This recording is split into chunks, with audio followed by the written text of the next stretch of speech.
Rival House Network.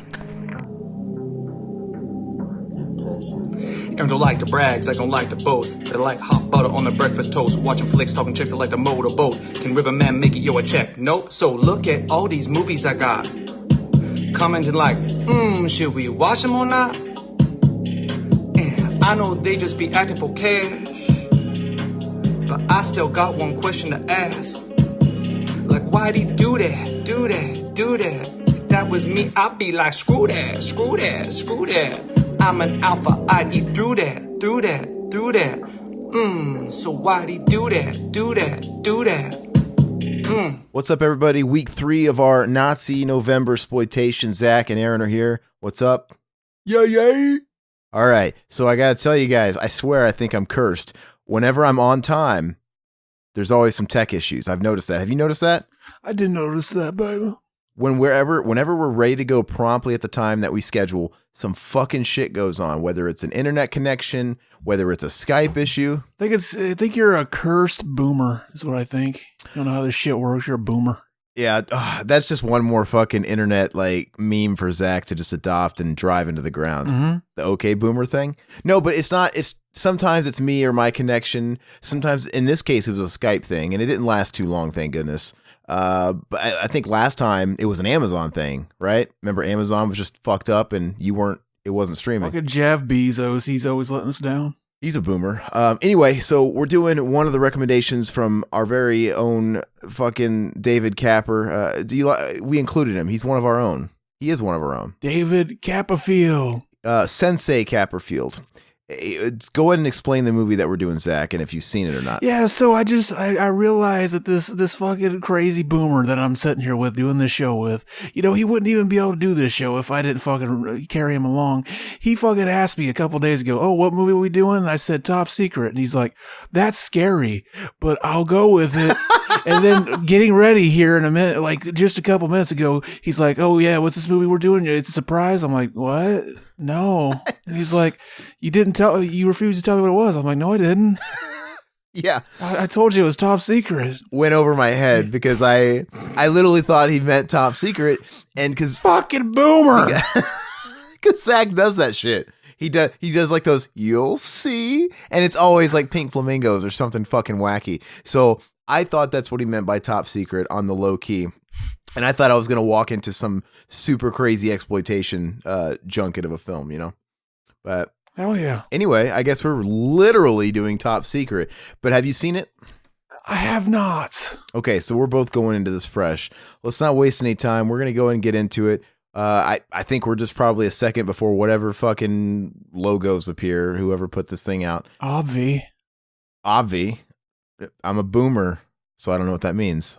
Boomer sooner. All right, we're going to go in 3, 2, 1, play. Hell yeah.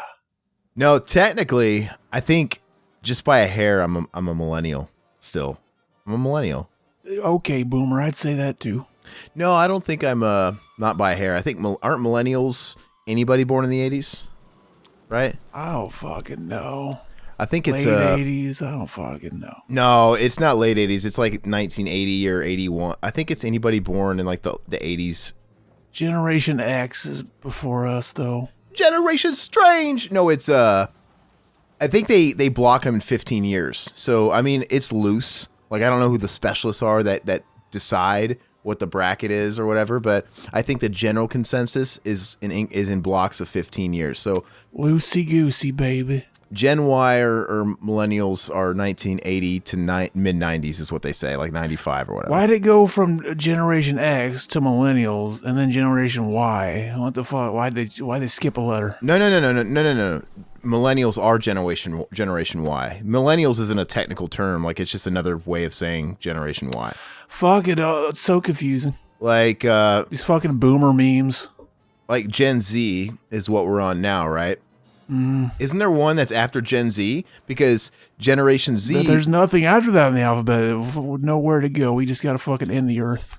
No, they have another term, because I think the next one, Gen Z, would have been born, 95-ish, mid-90s or something like that. But now that was 20 years ago. We've got the babies that are now being born from the, 16, 17, 18, 19, 20-year-olds. And I don't remember what they're called. Fucking unlucky is what they're called. That's what I call them. I don't think the boomers' parents and grandparents have generation like letter names. They have something else like silent something, silent era, silent generation. I think it's called like the silent generation. And that's probably just sort of a nod to like silent era films, maybe. I don't know. Yeah. All right, so do you know anything about this movie? I know you've never seen it. We need some kind of exposition. It's a David Zucker movie. You know what I always wonder? Why didn't David Zucker change his name to Dick Zucker? Yeah, it was a missed opportunity. He would have been a walking, talking meme. A meme, and it would have fit in with his brand of comedies. What's your favorite Dick Zucker movie? I don't know, but I can't tell because I'm not really listening to the audio, but this looks like an Airplane type movie, right? Exactly. He directed Airplane. Okay, so it's the Airplane guy. Okay, that makes sense. See, one that comes to mind for me is Basketball. I grew up with that, babe. He directed Basketball? Hell yeah. I didn't know that. Airplane's funny. Airplane's good. It's kind of dad humor, but it's funny. I like dad humor. I fucking love MASH, for God's sakes. You know, kids wouldn't think MASH or, Alan Alda are funny these days, but I do. But stuff like that I like. Never seen MASH. You never seen the show? I've seen, I'm not even talking about the movie, which, Donald Sutherland, I've seen that too, and Elliot Gould, but the show, dude, is so good. Donald Sutherland, I would suck his dick. Dude, you never seen MASH at all. Well, you told me you never watched an episode of the fucking Simpsons. I mean, yes, I have. I was getting all the box sets for a while. Okay. I got through the first 4 fucking seasons, and now that Disney Plus is out, I started season 5 last night. So that's a good segue to talk about that, because everybody won't shut up about Disney Plus, and I get it. I'm on the train too, but you go on social media or whatever, and everything's a Disney Plus meme, or it's just one of your friends or family or something saying, "Oh yeah, Disney Plus is so amazing." The Simpsons controversy is that they basically just ripped the streaming versions that were on FXS's app. They zoomed into that shit. You're losing picture. Yeah, they wanted to make it widescreen, so they zoomed in.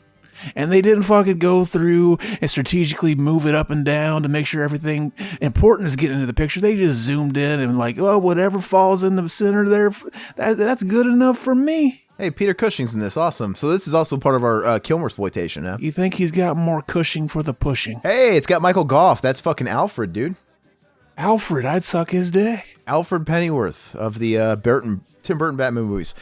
No, but the Disney Plus thing. Hey, listen to this song. It's the fucking Beach Boys, but they're talking about guns, and we're seeing people shoot. You think this is what it feels like to be like an immigrant showing up to America and seeing our weird gun culture? No, but I can definitely tell you this is a movie no one talks about. It's definitely a sleeper because, by the guy that did Airplane, I've never heard of it. Oh, look at them fucking holes she left. Them tits. Even just talking about the subgenre of these parody spoof movies, this is not one that comes up, right? You hear about Naked Gun, you hear about Airplane. I noticed it's rated PG. Which is weird, especially for the day, 1984. Yeah, I wonder if this is back when you could show titties in a PG movie, though. Well, be donk. So it's 1984. Was PG-13 out by that time? Maybe not. I don't know. If it was, I'd assume this would be rated PG-13. I don't think so, because was Ghostbusters? The first Ghostbusters was PG, because I think Ghostbusters 2 was PG-13. So yeah, it's probably it's straddling that area where it's like, it probably would have been PG-13, but it wasn't quite hard enough to be R, so they had to throw it in the PG category. I think somebody brought up one time, it was the whole... Look at all them Zuckers. There's more than one Zucker. I didn't even know that. Nepotism at its finest. Jerry Zucker. No, but... they wrote it. It's just, I think it was one of those things somebody pointed out that, Temple of Doom is the one that sparked the whole PG-13, because that was PG. I think that was PG, and that was so violent where it's like, okay, this is pushing it. Because they had that weird sequence. I remember hearing Gremlins was the first. I've heard multiple movies were the first PG-13. But aren't Ghostbusters is Ghostbusters and Gremlins both 84? I don't know. We're talking about the same era though. So yeah, I mean, I'm pretty sure that whole time frame was producing all these weird movies where it's like, okay, they're bordering a line.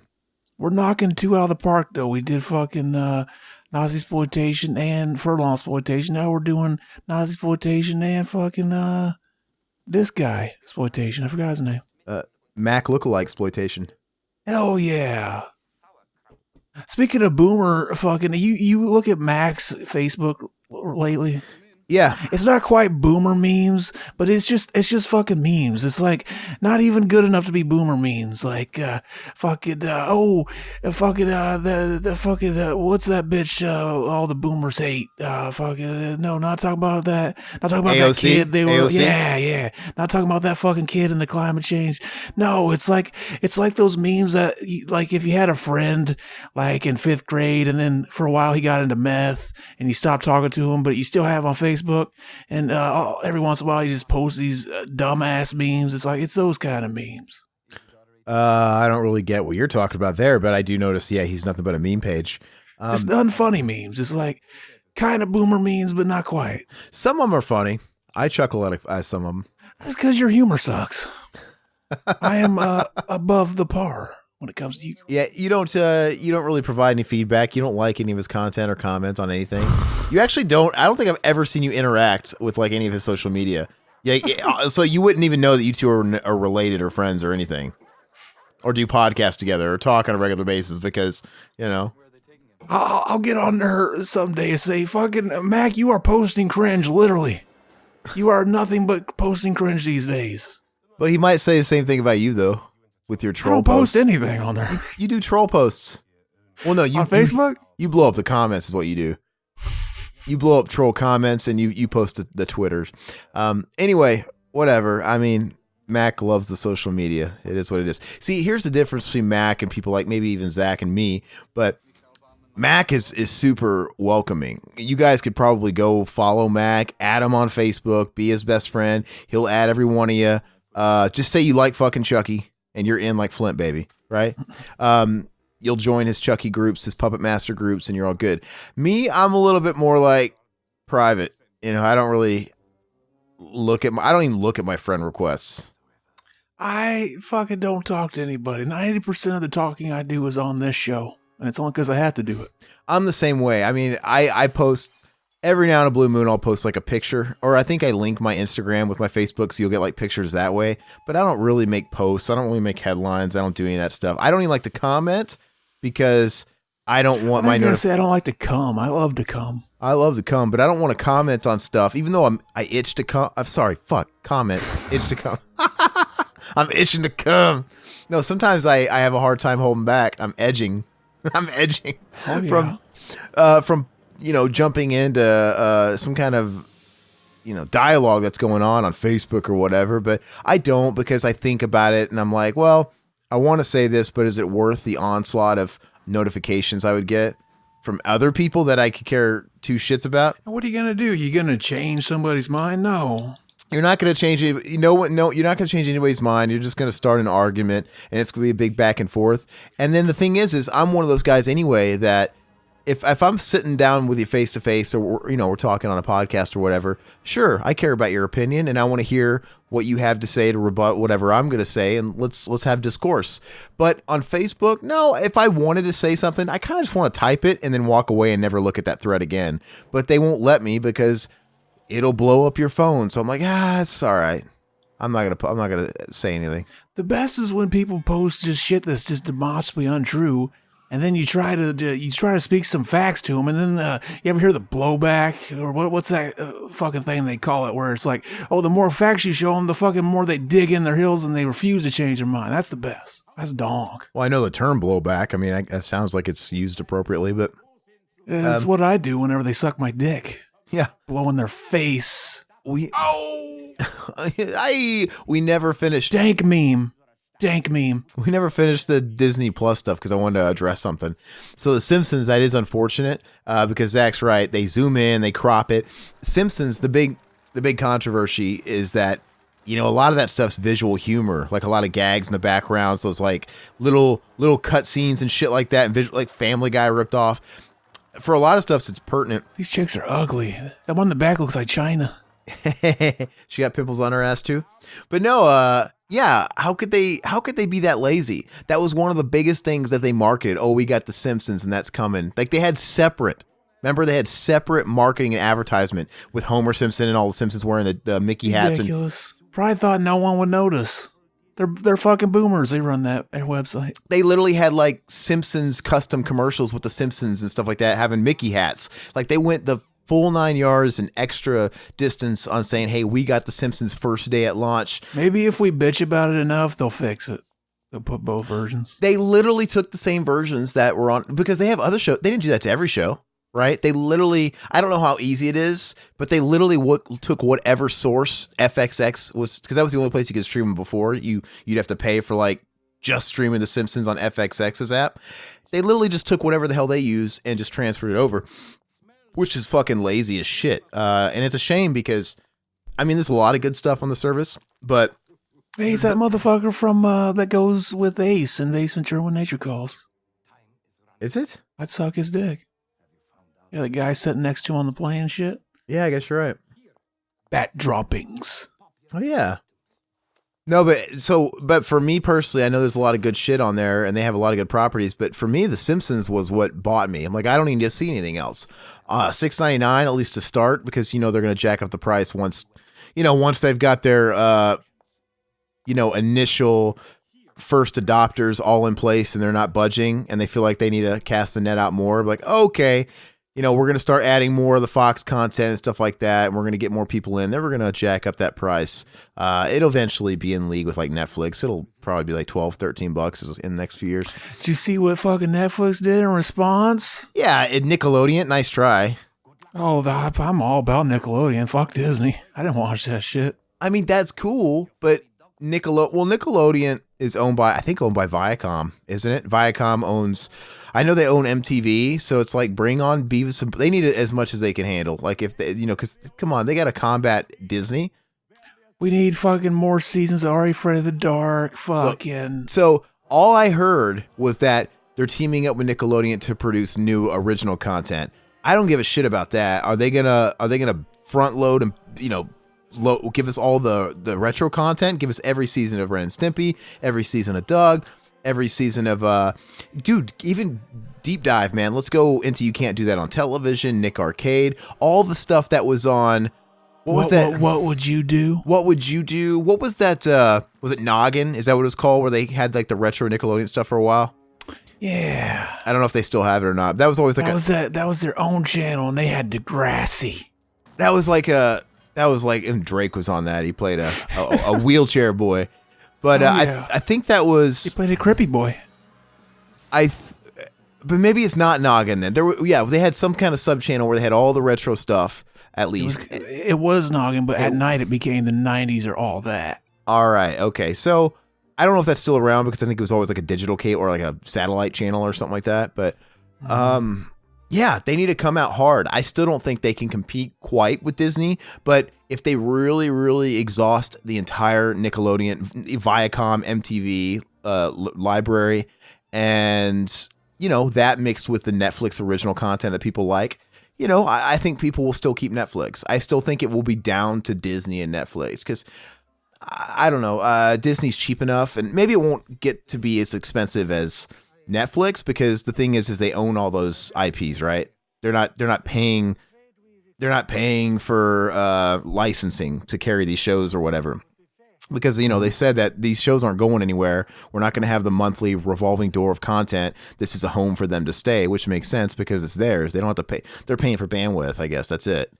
Do you see that, like, Disney's quietly putting movies from Fox into their vault? What the fuck is the Disney vault? I always thought that was just a figure of speech. Is that a real thing? Well, no, I always thought it was more or less a figure of speech. Kind of like with the classic Disney films, they would stop producing them for like a decade. That's what it meant. It's like, oh, we're putting them in the vault. We're not putting this out. And, you couldn't, it doesn't mean you couldn't find a VHS copy of Fox and the Hound. It just mean they'd stop producing them.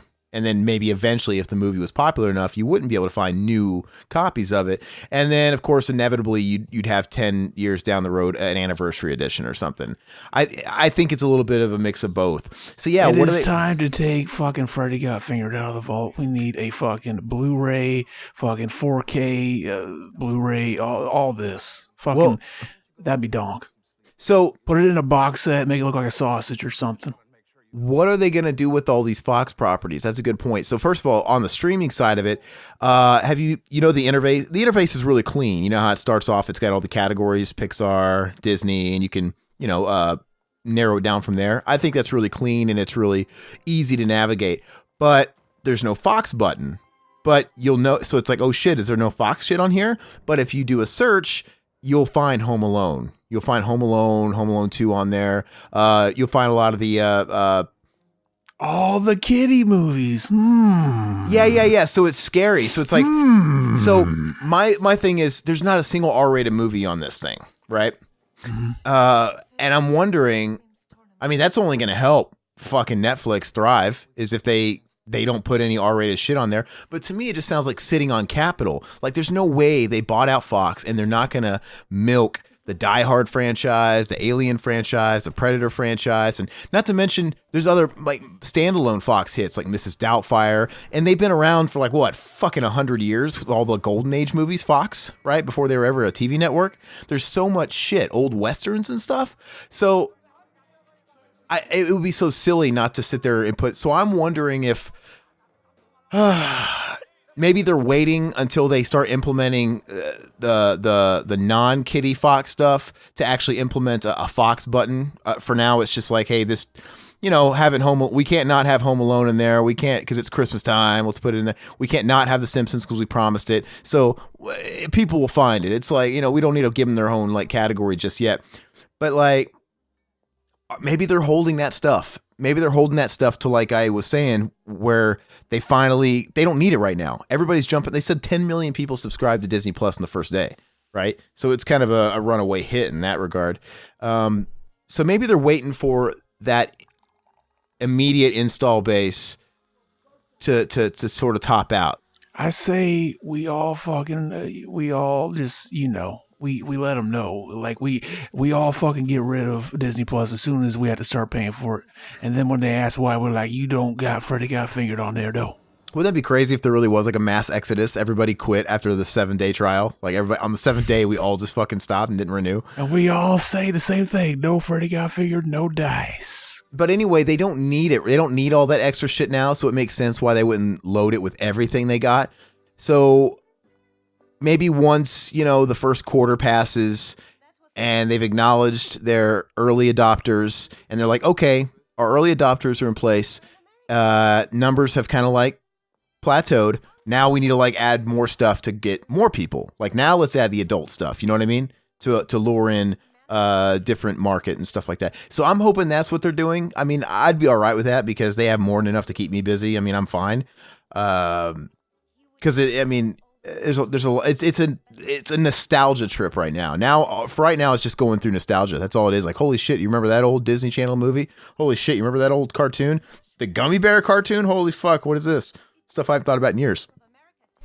Now, what if they're not planning on ever putting it on? They're like, oh, we don't need to. We got them with the nostalgia bug. But you don't want to watch those old movies anyway. You got all the Marvel movies. Those are the movies that matter now. But that doesn't make any sense why. I mean, I know it's possible that, what can I compare it to? It's possible that they bought Fox for bigger reasons and, shit like Die Hard and Aliens and all those franchises just happened to be included. You know what I mean? Like they bought a lot on eBay. They bought that lot on eBay for that one or two items and they just kind of get the rest, along with it. You know what I mean? I don't know, but it still seems like sitting on capital. I think they'll use it. Otherwise, what's the point? I know those properties, they could, obviously, if they want to we know they're going to milk sequels and do reboots and shit like that. They'll probably eventually do an Alien and all that stuff and try and revamp the series like Star Wars, and they'll make money like that. But what about the existing stuff? Yeah, this chick's kind of a babe, by the way. Yeah, she's hot. I kind of want to see Bootleg Mag bust a fat ass nut all over her chest. She got a pearl necklace already. Oh yeah.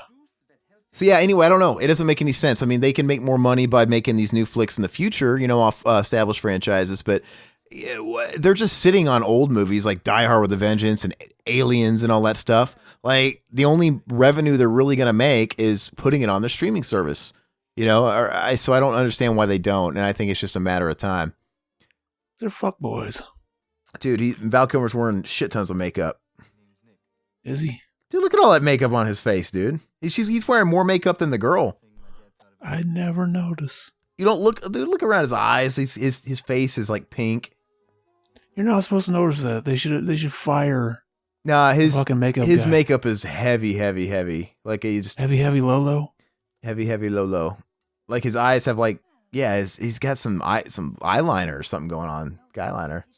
He's a fucking he was in fucking Green Day when they made American Idiot or something.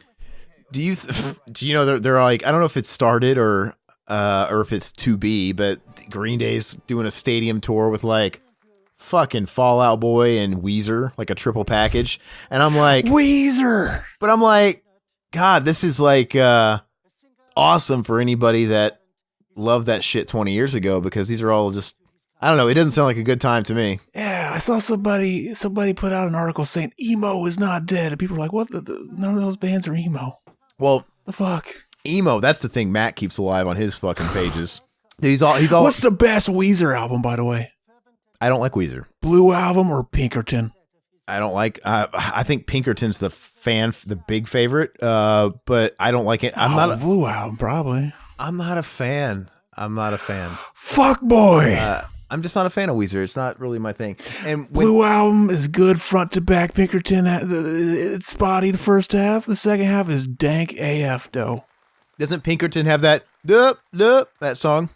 You know? That's a Blue Album. Oh yeah, okay. Which ones are on Pinkerton? Which hits?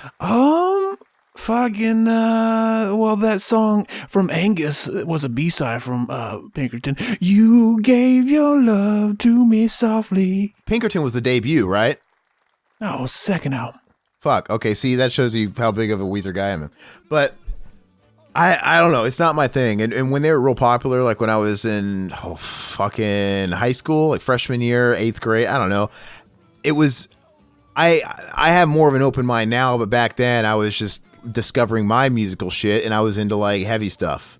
I was real into, I got around that time when the kids were listening to Weezer, I got real into like the Seattle stuff, like Soundgarden and Alice in Chains and that shit. So I don't know. I just wasn't into the Weezer stuff. Fall Out Boy, I was much too old. I'm like, yeah, this shit's really not fucking good. I can't do that. That might have been right at your age point though. Were you into Fall Out Boy? No. How old were you when they broke with that fucking what's that song? We're going down in a bit and dance. I'll be a double one with the bullet. I always laughed at that video because that guy's sideburns were dank AF. Yeah, he looks ridiculous. I want to comment him. And then Green Day. Green Day was really popular, obviously, when I was in middle school, and then they had that Dookie. Around Dookie, and even like Nimrod, Time of Your Life came out. That one song. Insomnia's after Dookie. Nimrod was no. Well, I know, but people just like that one hit, and I heard the album was shit. Other than that, like one Time of Your Life. And then there was, what was the Warning? Was that the one that came after that? That nobody really. That was a dank album. I thought I liked that growing up. But I remember it wasn't really, not being a Green Day fan, you know, you kind of get a certain perspective because, like, okay, so not being an avid Green Day guy, you know Dookie's huge because you hear the fucking influence all over the place in pop culture. All the songs on the radio, stuff on TV, and you know American Idiot was huge because, once again, I know that they had like 4 or 5 fucking songs all over the radio, and they were all over TV again. And I just know that Warning was like, wow, it didn't seem like it was their best hour because they had that one song, that one single that wasn't really gaining any traction, the title track. No, they had the fucking Minority. That song was on there. I think the first time I heard of Green Day, I saw Angus. No, what is the? Well, no, no, it's not the first time. But what was the song that was on? The fucking follow up to Dookie. What was the single? Din it. That's not on Dookie? Din it. Basket Case? No, that's what is this? A Brain Stew. That's not on Dookie? No. Okay, so what's Insomnia. Insomniac? Insomniac. whatever it's called. Fuck, they had one video on Beavis and Butthead, and I can't remember what it Was Jaded, the fast short song. I don't know, but I was. That sounded like Motorhead or something. Yeah, Tony Hawk mode, man. Tony Hawk 3. They ripped it off. Dude, I tried playing that. They just played it on guitar. Did you play that Tony Hawk HD collection they put on PS3 where they kind of just gave you a... Yup.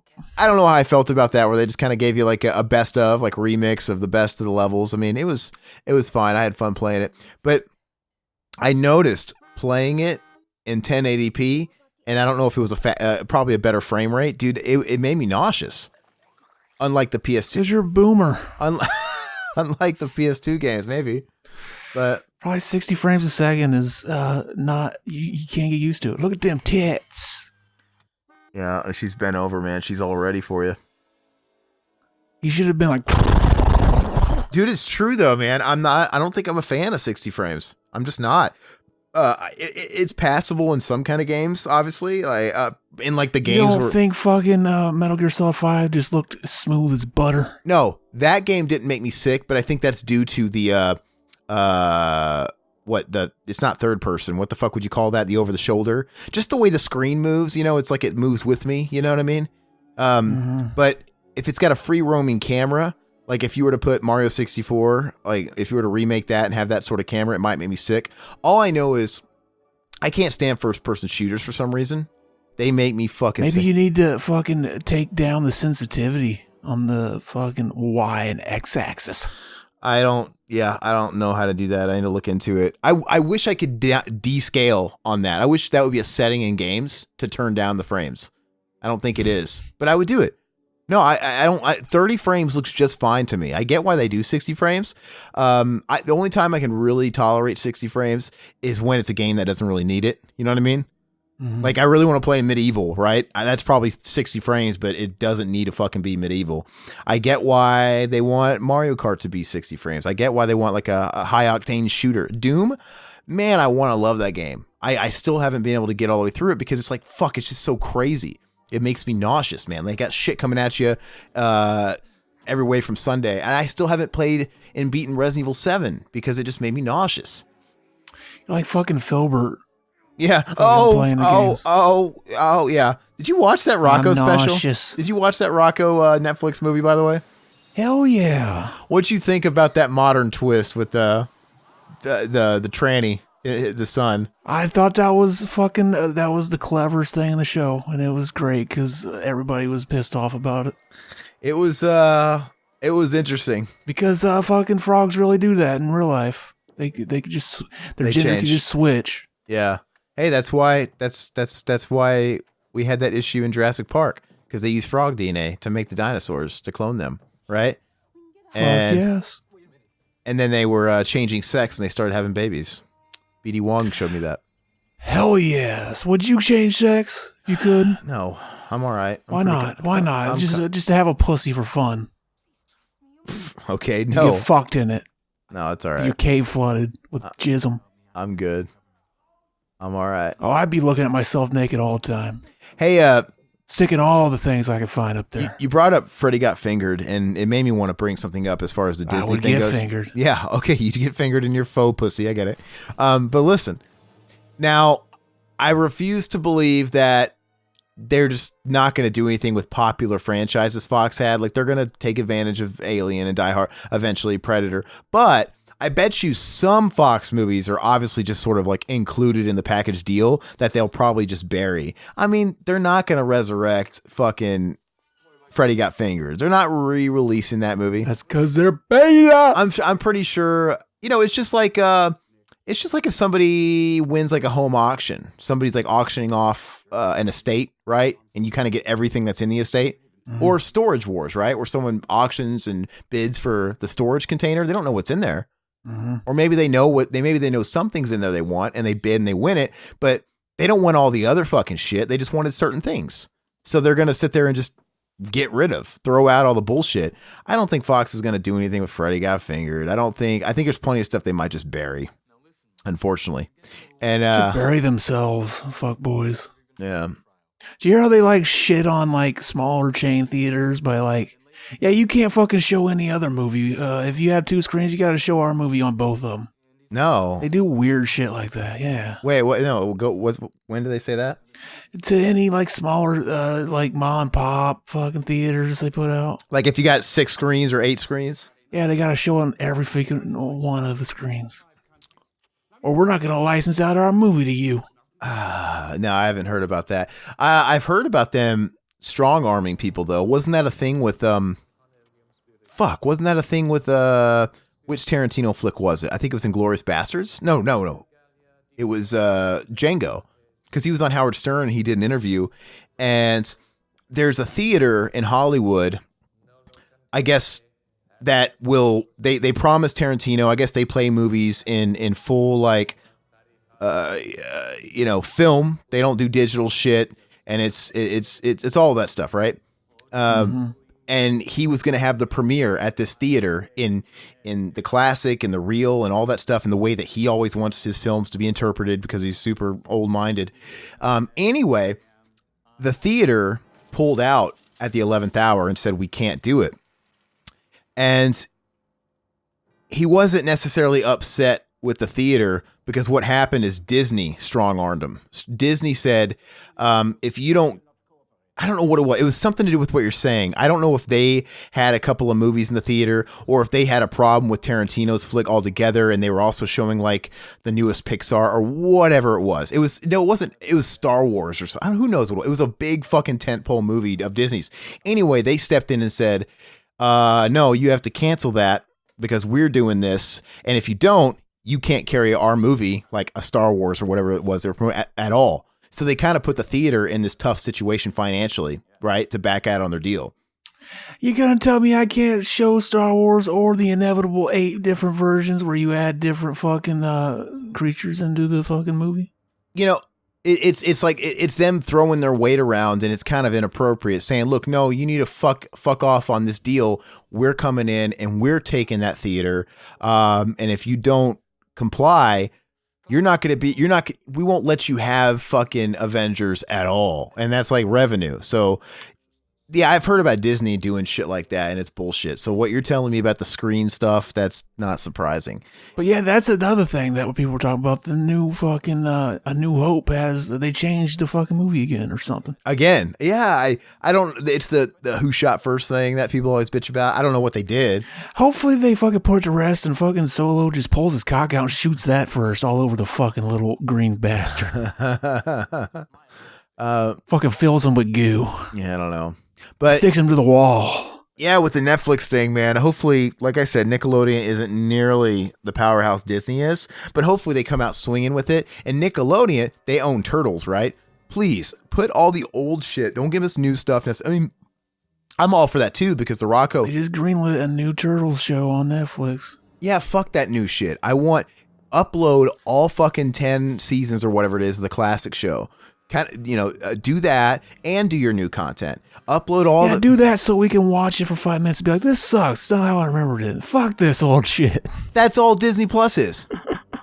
Like I said, Disney Plus right now is nothing but a nostalgia trip. It's us going through and seeing all these shows we watched when we were kids. Like, whoa, I can't believe this is on here. Watching like 10 minutes and be like, okay, I'm good. That's the whole... Eventually, they got Smart Guy on there. I saw that. I put that in my favorites, man. I put that in my watch list. He's a smart guy. And I'm sure that's not going to be good. Smart House, yeah. With Deckard from Halloween Resurrection, the best movie in the series. Most loved, too. They got fucking shows like Phil the Future, those Smart Guy, Smart Guy, I think that was like that's so weird. Halloween Town. Smart Guy... I mean, I guess it has to be owned by Disney. I don't know if it was like an ABC show. It wasn't a Disney Channel show. I'd say it was on WB originally. Yeah, that's what I'm saying. I could have swore it was on WWW. So at some point they must have bought it, because WB is still its own thing. I remember it was on the Disney Channel for a while. Even Stevens. Yeah, I'd probably like Even Stevens still. I put that in my favorites. You know, the only person that can compete with fucking Disney is Warner Brothers, man. That's who Netflix should have tickled the balls of. We're gonna watch Even Stevens just because we want to fuck Ren, and I don't mean Stimpy's friend. Yeah, Ren's underage, dude, in the show. Oh, I didn't even think of that. Yeah. Damn my fucking childhood memories. Yeah, that's so weird. Isn't that weird thinking about that? Like when you were like, isn't that weird thinking about like the girls or whatever you had crushes on when you're like kindergarten, first grade, or second grade? You have this like visualizations, like, you know, I've got friends that'll say like, oh yeah, she was so hot. I'm like, dude, think about it. You're fucking 35 now, and the last time you saw this girl, you guys were in the fucking 6th grade, and you're just like, yeah, you remember her being hot. But if you really think of and visualize about what you're saying right now, it's fucked up. Oh yeah. Like I did that with Riverman, not that long.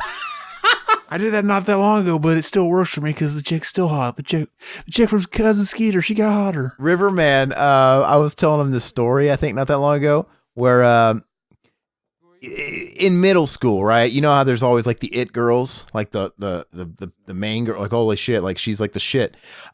Which is funny because all those like quote unquote it girls, I swear all of them, man. Oh, I'll be right back. I forgot something. You'll be right back. Hopefully it's not too long. Well, I want to save that story for when Zach gets back. I can't just not include him with it. Hey, there's Michael Goff. There's Alfred himself. I didn't realize he was in this. We can do a Goffsploitation. Hey, so that's funny. Val Kilmer and Michael Goff worked together prior. That's interesting. Where the fuck did he go? I fucking made a fucking huge mistake. What? I put a fucking can in there to get it cold, and I forgot. It fucking frozen soft. That ain't the first. We should do a compilation of clips from our shows where Zach had that issue and he had to get up because he froze cans of soda or Clear American. So far, we got 2. Hey, so I was mentioning while you were gone that Michael Goff, there's Alfred himself. He was in a movie with. There's some titties, baby. Listen to me. He was in a PG movie. He was in a movie with Val Kilmer before Batman Forever. This is, you know what I'm saying? That did they fuck? No, but isn't that weird? That's weird. It is. They acted before. Anyway, so, you know, I can imagine when he signed on to do the Batman Forever, Michael Goff again, they're like, oh yeah, and we were cast Batman with Val Kilmer. He's like, oh yeah, that guy I worked on that Nazi movie. He was nice. He wore a lot of makeup.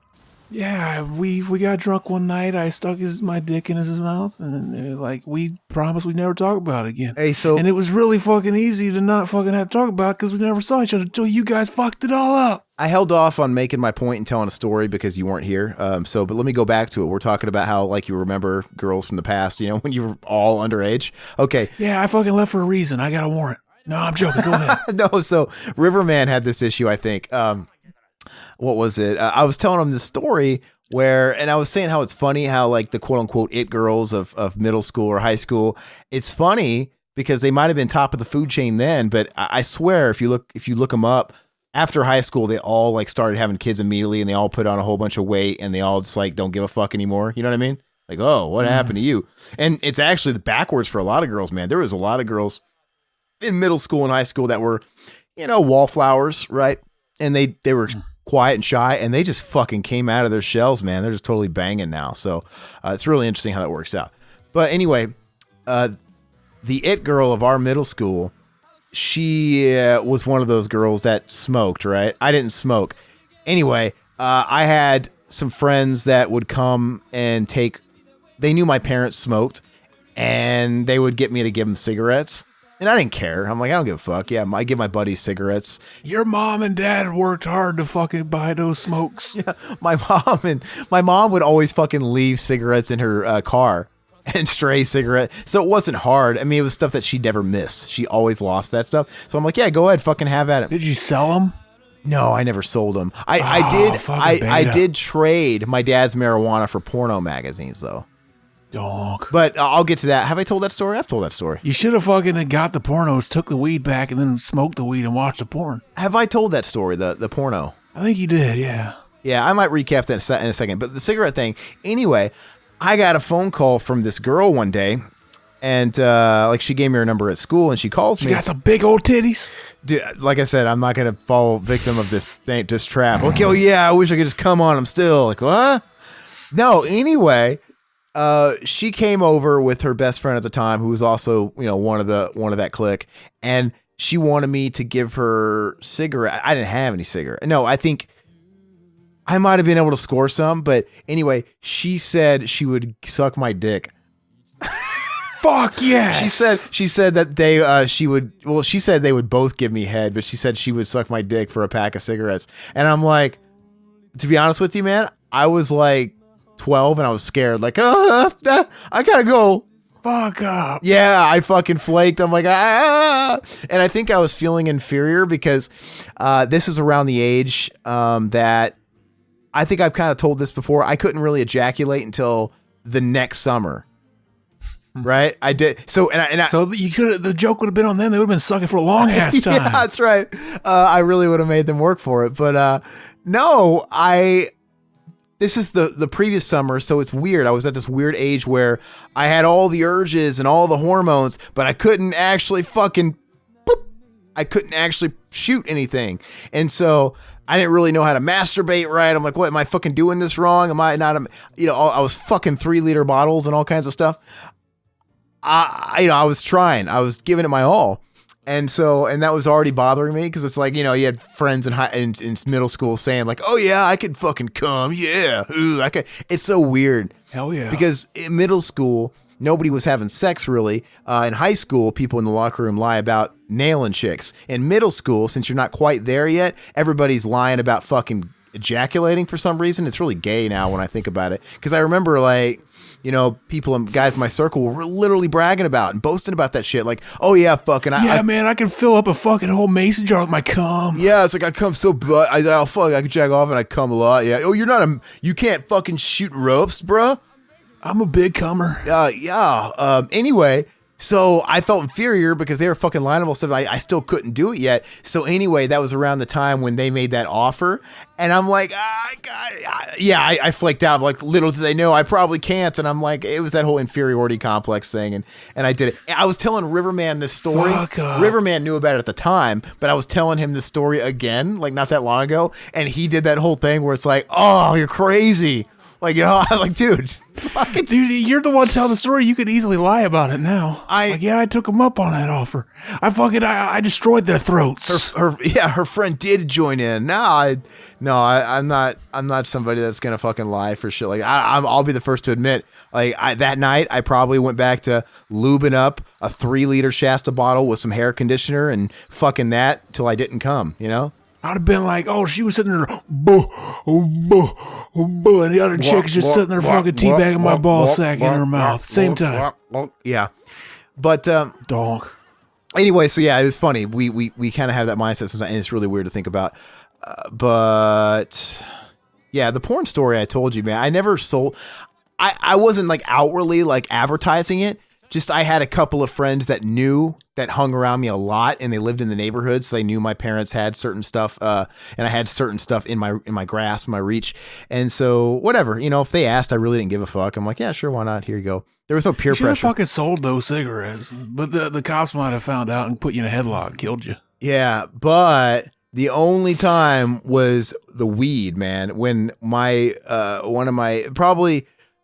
he was one of my best friends in middle school, but now that I think back, I'm like, why was I friends with that guy? He's a fucking asshole. We all have those friends, by the way. It's like, why I fucking hang out with this kid? Yeah. Like, a kid was an asshole. Like, to everybody, he was an asshole. All my friends were kind of like that. I remember one time my grandma died, like my dad's mom. Mm-hmm. And so like I'm at school and I tell them, and then I kind of look down like, oh man, yeah, I don't want to think about that. Then I look up and I see them just watching me and they're all smiling like they're just waiting for me to start crying. I'm like, these people are my friends. What the fuck? Fuck these people. Yeah, dude, they're fucking, and it's funny because not just him, but like kind of a lot of the clique, the whole group, Riverman doesn't count. Riverman, I'm still friends with to this day, and we're more alike than we are different. But the rest of those guys that we'd hang out with, it's so funny. Yeah, they're all assholes. They would pick on like weaker kids and like, kids that didn't have any friends. Like they were basically like jock type fucking assholes. Like, what the fuck? Yeah, but I didn't hang out with any jocks. Everybody was just a douchebag. Everybody was like, I got to get them before they get me. It's like a weird fucking mentality. Hierarchy. Yeah. Yeah. Anyway, Riverman actually told me a few weeks ago he was at a bar. He went to a bar in Lincoln, Nebraska, because he lives in Omaha. And he was in Lincoln to go see a Husker game. He's a big fucking Husker guy, Cornhusker. And he went to this bar near the stadium. And these people that were in the bar, during the day, he ran into fucking 3 of the fucking guys that we were all in that clique with, and they were still to this day all hanging out. 3 or 4 of them, and they were all just like picking up, like it never ended. They're all together talking about the same old thing, calling stuff gay on the screen, saying gay a lot, fag a lot, like, and I was like, he said hi. He's like it's like they invite. The last time somebody called me a fag, like non-ironically, was probably in like fucking high school. Yeah, that was all the fucking rage in the year fucking 2000. Holy shit, there's the Kush. Wow, dude. Would you smoke Kush with the Knush and jack off on that fucking eye growth he's got? That looks pretty cool. Are they speaking in reverse? What's funny is like he doesn't look as good as the Star Wars CGI where they put him in that Rogue One. Yeah, he had a better dick in that movie. The Rogue One. Yeah, they're like talking in reverse. The whole they probably shot it in reverse and they're just acting backwards. I wonder why. I can't hear any of the dialogue, so I don't know what you're talking about. Oh, okay, I see it. He just threw it up there, and it looked like. But yeah. Anyway, he said he ran into that group, and they of course asked him, "Oh yeah, you want to join us?" He's like, "No, I'm good."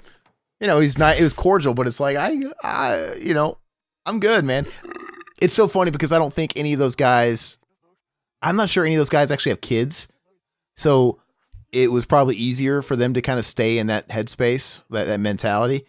Everybody else grows up and I don't know, fucking has other things on their plate. They get a kid finally, and the kid comes to him and he's like, "Dad, I gotta tell you something." He's like, "What are you, fag?" And he's like, "Yes, Dad." He's like, "Oh. Fuck, I'm not prepared for this. I never grew up out of fucking high school." Yeah. Anyway, yeah. So I guess fucking bring me a drink, fag. Or something like that. Yeah, but be donk. So that was the only time. There was just one kid in that group, and he was there when River ran into him. He was in He was in my neighborhood, and his dad had gone to prison. His dad walked away from it. He was in prison. He was never coming back, and deadbeat. And, but I went into his house in his mom's room, and he's like, "Here, I got to show you something." And he went into his mom's dresser, and in the bottom dresser was just loads and loads and loads of the sleaziest porn mags. There was some Playboy in there, but we're talking about Penthouse, Hustler, fucking Club, these. Oh boy, fucking Hustler himself, fucking Larry Flint. I'd suck his dick. Look at these. Look at this babe.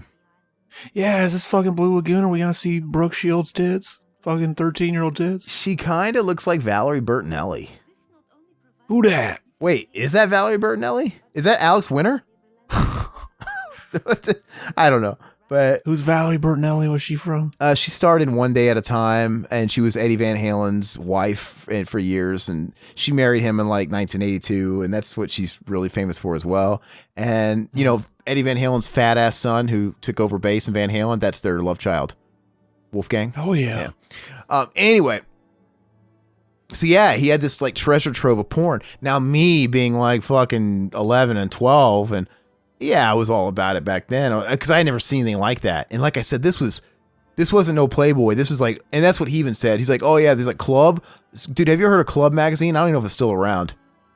I don't know. It was all these really sleazy, non-mainstream mags that were, they weren't even Hustler and Penthouse.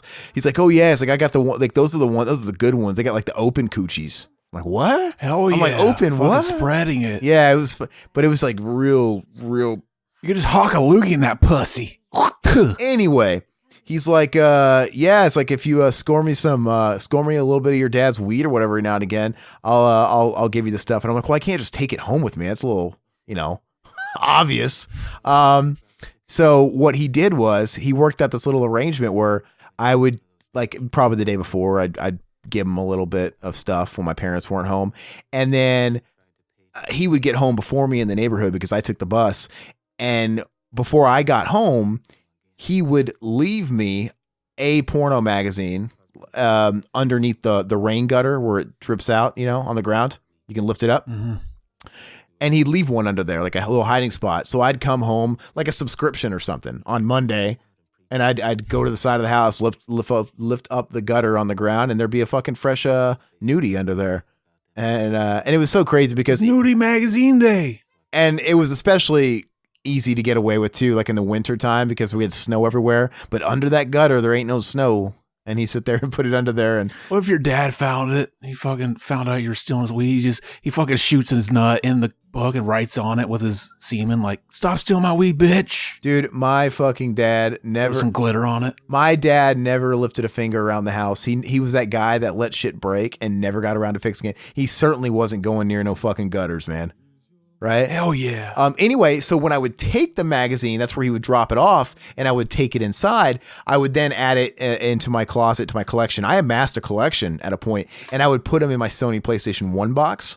And I just figured, well, I don't want to hide them under a bed. I don't want to do anything like that because I got little brothers and sisters that, that come in the room in and out and whatever. Like, I think they'll find them. That's when you show them. No, but so I figured, okay, I'll put them in my PlayStation box that's kept up my closet. I think that's pretty safe. No one's going to go into that.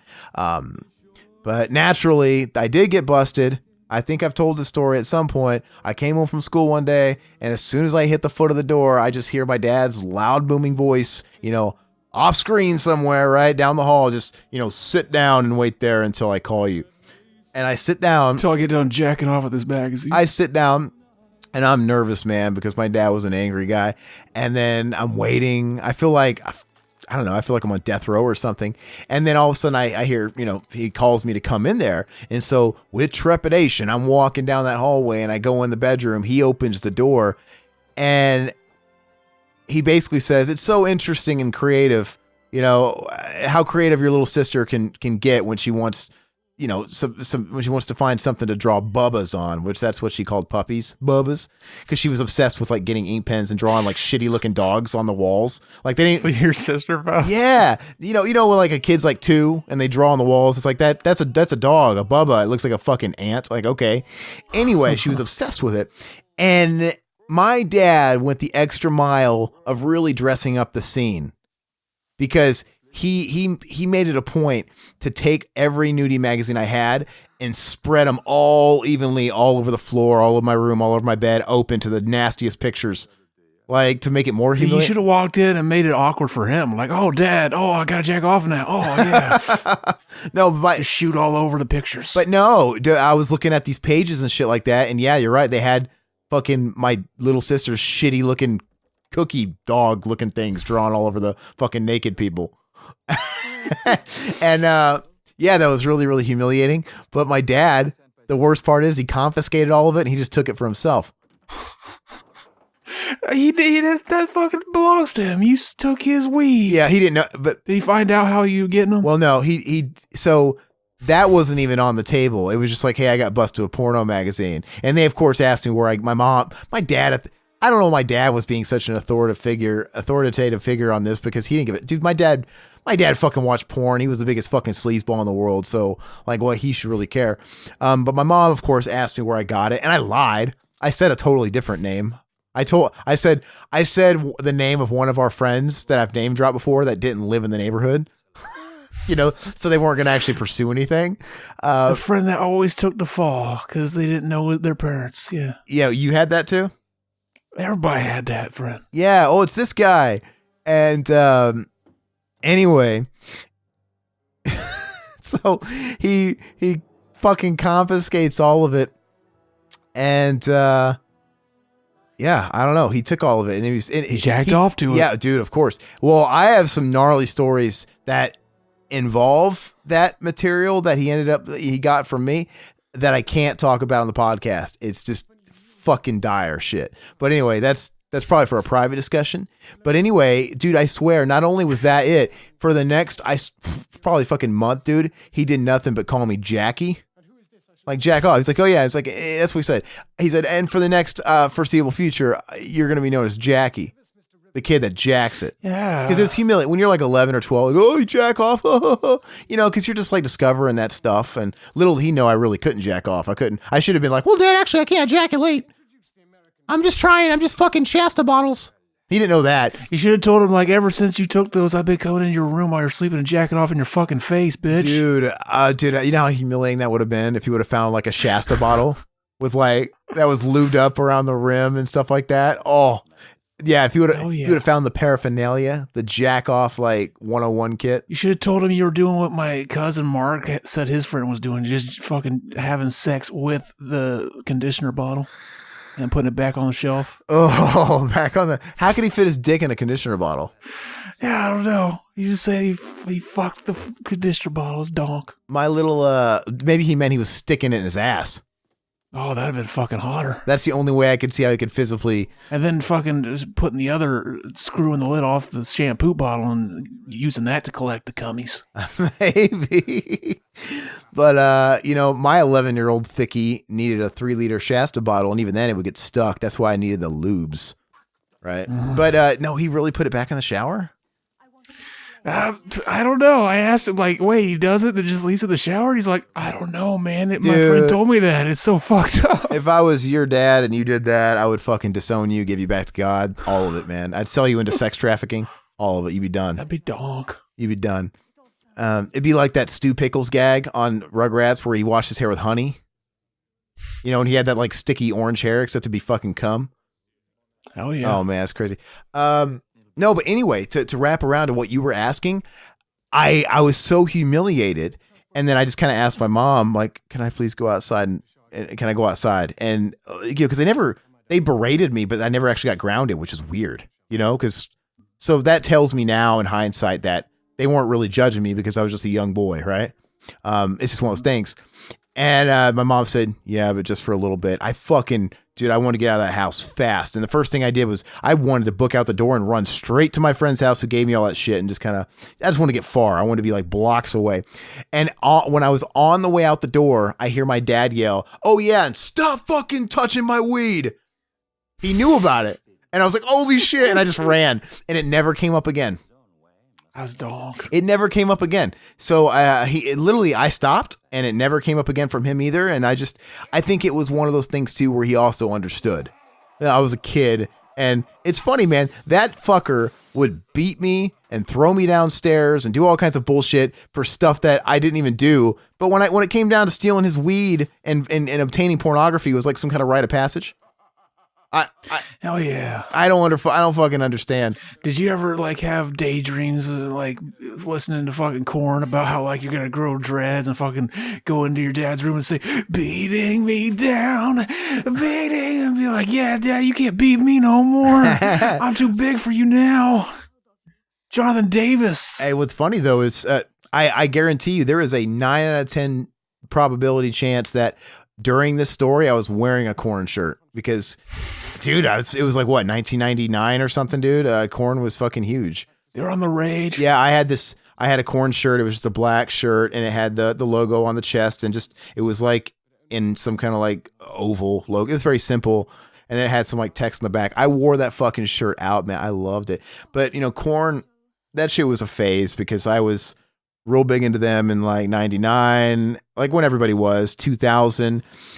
And I want to say maybe even 2001, but dude, by fucking end of 2001, I was completely over it. Those bands that just kind of lasted like a 2-year shelf life, 3-year shelf life. Yeah. But you were all about them for a couple of few years.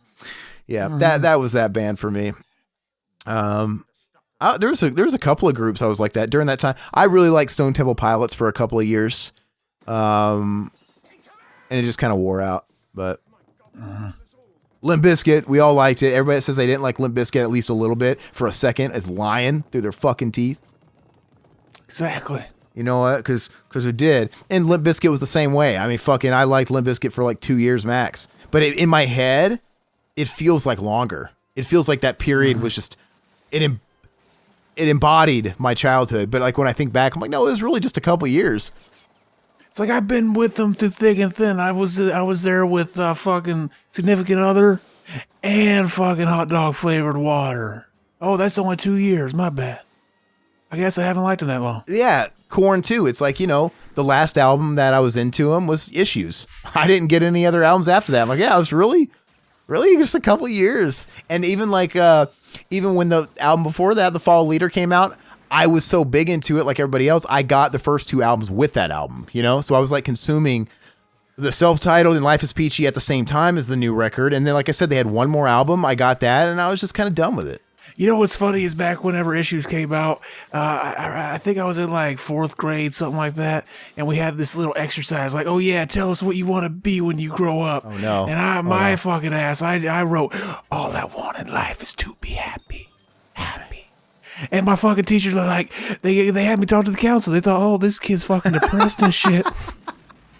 That's so funny. And it's funny, you're trying to tell them, no, you don't understand. I was just trying to be funny as lyrics to a song. They'd be like, Zach, you don't have to cover for anybody. Stop protecting them. You can tell me. Dude, like I had counselor sessions as well. Because I would come to school with fucking bruises, man. Oh yeah. I would have like bruises and shit, and then I'd get sent to the counselor because somebody would notice them, and they would try and get me to talk. And it was just ingrained in my head, like from my parents, like, don't tell anybody anything. Like my mom just enabled it, right? My dad was doing fucking terrible things, but my mom was like also, Stockholm syndrome type of thing with my dad, but she was also really scared of anything happening to the family and the kids getting taken away. This episode got dark. Yeah. But anyway, so she was just all about like super paranoia, like don't tell anybody anything. Don't talk about our family. Don't talk about, it was super like, okay, do you want me to wear a tinfoil cap to school too? But anyway, that was just ingrained in my mind. And I'm like, no, nothing. Nope. That pizza looked dank. Yeah. Is that one of the Village people right there? The black guy? That's what I was thinking. Every time I see a pizza in a movie or in real life, I always say, are you suicidal enough to try to get that pizza? What's that from again? That episode, the fucking Teenage Mutant Ninja Turtles episode of A Video Game Nerd. Oh, okay. That fucking pizza that's behind the booby trap. It's like there's no way to get it. I always think of that. And every time I see a pizza, I'm like, are you suicidal enough to try to get that pizza? I tell you what, I cannot stand that channel anymore. Talk about a fall from grace. Yeah, fucking it just fell flat on its face from grace. I mean, it's been taken over by those fucking guys that work for them, because all those big chubby fat nerds that are all over the videos. All them titties bouncing though. That's like the group of guys that they hired to edit his videos, right? And for some reason, he started letting them be in the videos, and they started that. What is it? That rental review show? Fuck that. Oh, look at that stringy cheese. When you get that fucking pizza and the stringy cheese, it won't fucking break. Oh, that's great. No, yeah, come on. How often do you get pizza like that? It's never like, you remember the Turtles movie, the first one, where they're eating the cheesy pizza? And is that big long string is stretching from Michelangelo? And then he's just gumming it because they don't have teeth. Yeah.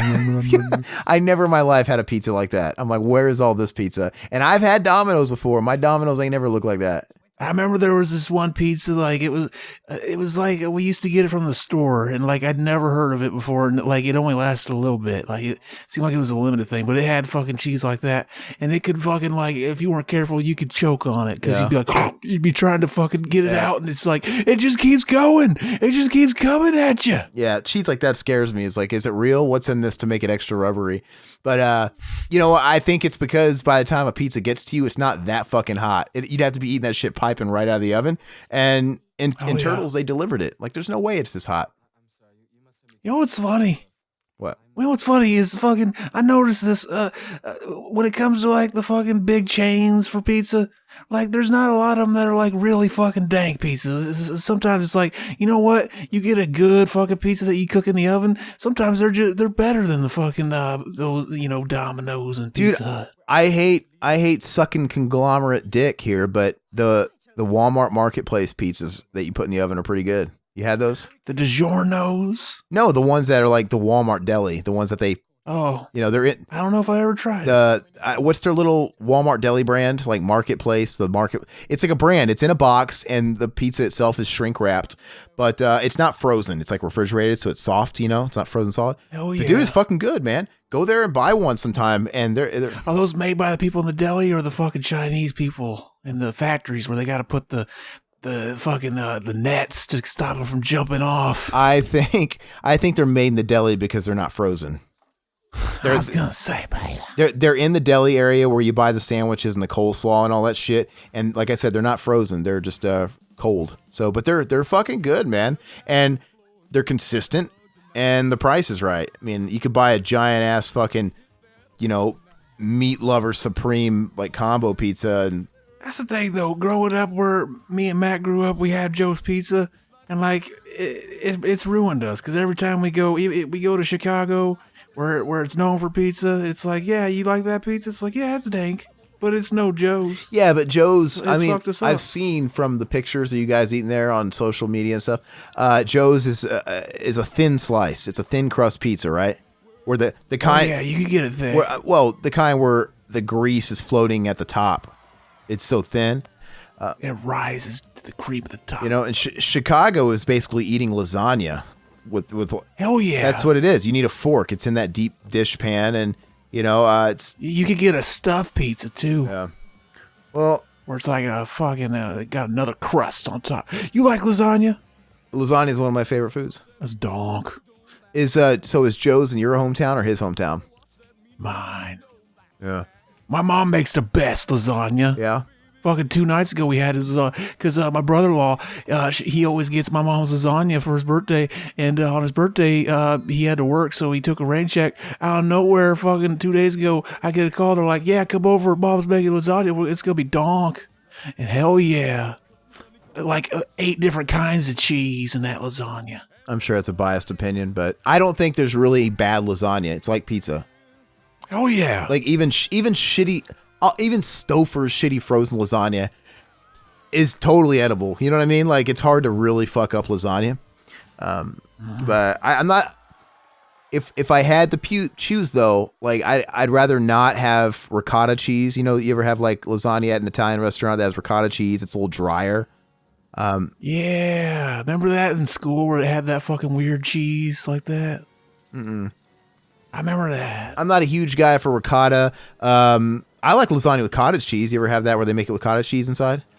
I don't eat cottage cheese on anything. Why? It's good, dude. Fuck that. Yeah. You want to eat the cottage cheese in my ass? Hell yeah. I don't have cottage cheese in my ass, but still, I love cottage cheese. I think it's great. Dude, I eat cottage cheese. It's, you know, you're all about the watching your calories and stuff like that. Dude, cottage cheese is a great snack to eat. Like, just eat cottage cheese. Like, go get a little tub of cottage cheese and dude, put some fucking pepper in it. Even like eat it with some sliced tomatoes. It's good as fuck, dude. They sell the cottage cheese that's like made from whole milk. They sell the fat-free stuff and the 1%, and it tastes accordingly like you'd think with each one of those, but dude, it's fucking good and a lot of protein, man. Let me make myself perfectly clear. I am incredibly tired of the top 1% of dairy products having more wealth than the bottom 99% combined. Yeah. It's the Bernie Sanders cottage cheese. I see. Well, if I ever find myself in your hole in the wall town, man, I'll eat Joe's. Fuck yes. But I probably will never go to your town because that would involve, hopping on a fucking plane, a train, then a fucking donkey or something. Hanging out with people that fuck their sister in the back of a pickup truck. That part I'm into because I want to see the fucking weird Highlandville Beavis and Butthead world you live in. Hell yeah. Because you've painted it as such, like it's something out of a fucking TV show or a cartoon like Highlandville, where you have all these crazy characters like Todd, the dog fucker, the sister fucker. See, a wise man once said, "Fucking within everybody, there's a book." And for some people, it should remain there. But I like to think I got a dank ass all American novel coming out of me. One about fucking guys that hang out with their friends, the fucking sisters in the back of a pickup truck. And all that shit. It's going to be dog whenever it happens. Yeah. It did Mac had this weird idea. He was like, Zach, you should get like a legit good camera so we can make a Revival House movie. And I'm like, well, technically I'm making a Revival House movie right now. I just never talking about it. But he's actually talking about like starring us. Like, like not just like a revival production. But I was thinking that would be fun, but like, is that really an interesting premise? Like, what do we tell a story about us as characters? Are we talking about us in the podcast? They tried to make a show last year about a guy that started a podcast. Like that's how mainstream podcasts have gotten, where they have like a mainstream network show about it. No one gave a fuck. It's just not interesting. Podcasts are kind of a butt of a joke sometimes. Like, oh yeah, I won't do your podcast. Oh yeah. I think Sebastian Bach, dude, he was on Twitter. I love Sebastian Bach. He's such a fruitcake, but I love his music. And I guess he just got angry. We don't really know the context. I think he had been asked just one too many times, but he just tweeted in all caps, "No, I will not fucking do your shitty podcast." Fucking Bach. Thinks his shit don't stink. So clearly he just gets blown up all the time about doing some shitty no-name podcast like us or something. And I'm like, dude, first of all, if I had people blowing me up about being on a podcast of any size, maybe I can't do them, or maybe I can't do them all, or, you know, maybe I just have a stance on doing certain things or not doing certain things. I'm not going to fucking call them out and be like, you guys are fucking assholes. Like, is that not kind of flattery? You know what? Well, I might be an asshole with the podcast. You'll always be the fucking vocalist of Skid Row. So fuck you. No, he's not. He hasn't been the vocalist of Skid Row in fucking 25 years. So no, that's not true. See, I tried to fucking come up with a nice burn to piss off Aaron, and I didn't even get it right. Fuck. No, he hasn't. He was 3 albums, dude. He's been solo ever since. But anyway, 2 good albums, and the third one sucks. No, but like, even if it was one of those things where, I get it. Maybe it's like your shitty podcast, because he's going to do like I guarantee you he'll do a large podcast, or he'll do like a radio show. His thing is like, why would I do your shitty podcast where you have a small listener base, and basically I'm doing you more of a favor than you're doing me a favor? I still would be like, exactly. I want more listeners. You think I want to talk to fucking Sebastian Bach? yeah, you could think of it that way too. But basically at the end of it, I'm like, it's still flattery. Even if that you would help them more than the other way around, dude, they fucking still thought to reach out to you. Yeah, me on a podcast with Sebastian Bach, it'd be like, okay, question number 3. We just got done talking about what it was like working on, Trailer Park Boys season 5. What was it like working on Trailer Park Boys season 6? I never seen it, so you're probably implying he wasn't on season 6? No, he was on both of them. Yeah, I never seen Trailer Park Boys. He was also on fucking Gilmore Girls. What the fuck? I would have fucked that main chick in that show. Look at that cow sucking the fucking teats. That's so weird. That main chick played Larry David's girlfriend in the new season. A couple episodes. They got another, didn't they announce another Curb season coming? Hell yes. Yeah. Donk. I still didn't watch the last one. Yeah, it didn't share. Fucking voodoo. Yeah. And I'm not going to get any more stream. I don't need HBO Max or whatever's coming out, right? That's probably going to be. They're bringing back the Boondocks. Who is? HBO Max. Oh, so they got it from Cartoon Network or Adult Swim? They're bringing back the guy that did it originally, and they're going to do another seasons. They're doing Boondocks without John Witherspoon? R.I.P. I guess so. They announced it before he died, so I don't know what's changing. Yeah, that sucks. I just read an article before we started recording. Ice Cube, he gave a 10-minute long speech at John Witherspoon's funeral, and he used part of that speech to basically talk shit on New Line Cinema. He's like, I'm sorry, I wasn't able to make that last Friday movie before you died, John.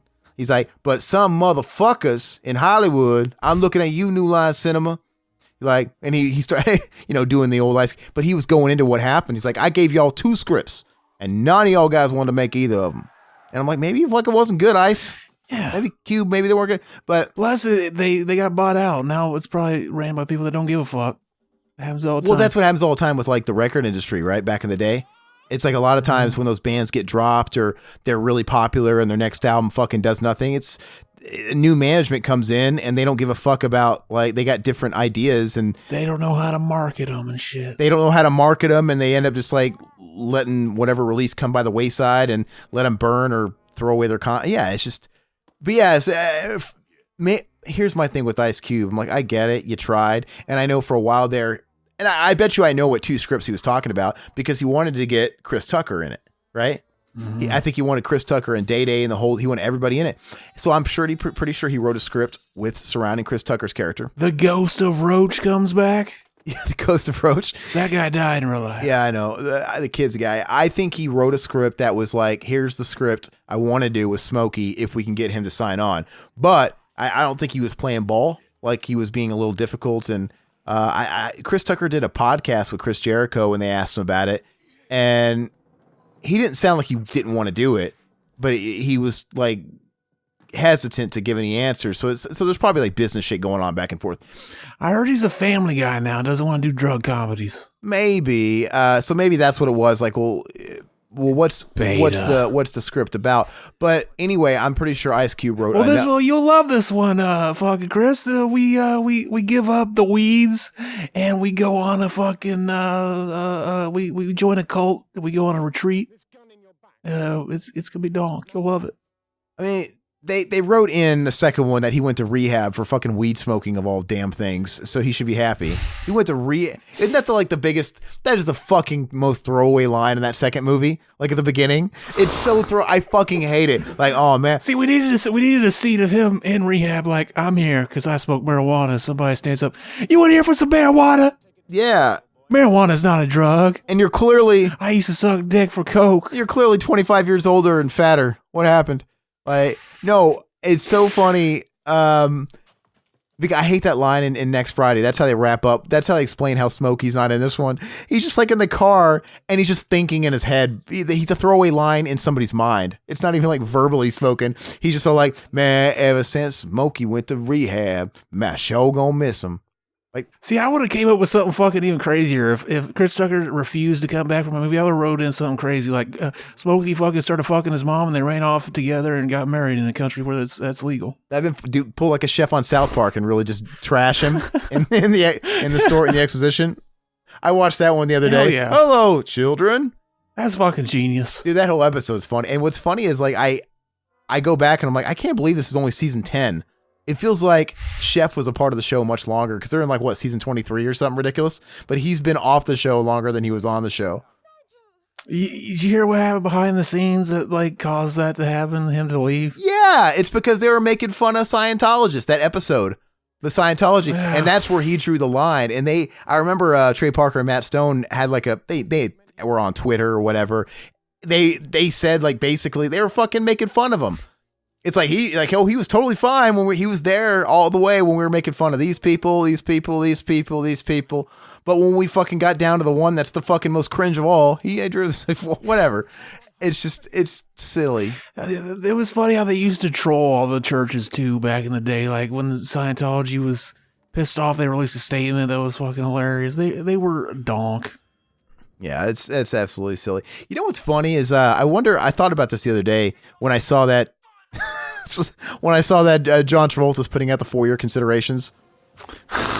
You saw that? For the Fanatic, yeah. For the Fanatic. He's actually pushing out the 4-year consideration votes and ballots for the Oscars. He thinks that motherfucker watched that finished product and thought, yeah, this makes me look good. He thinks he did not go full retard enough to where the Oscars are going to appreciate it. Like it's Oscar bait.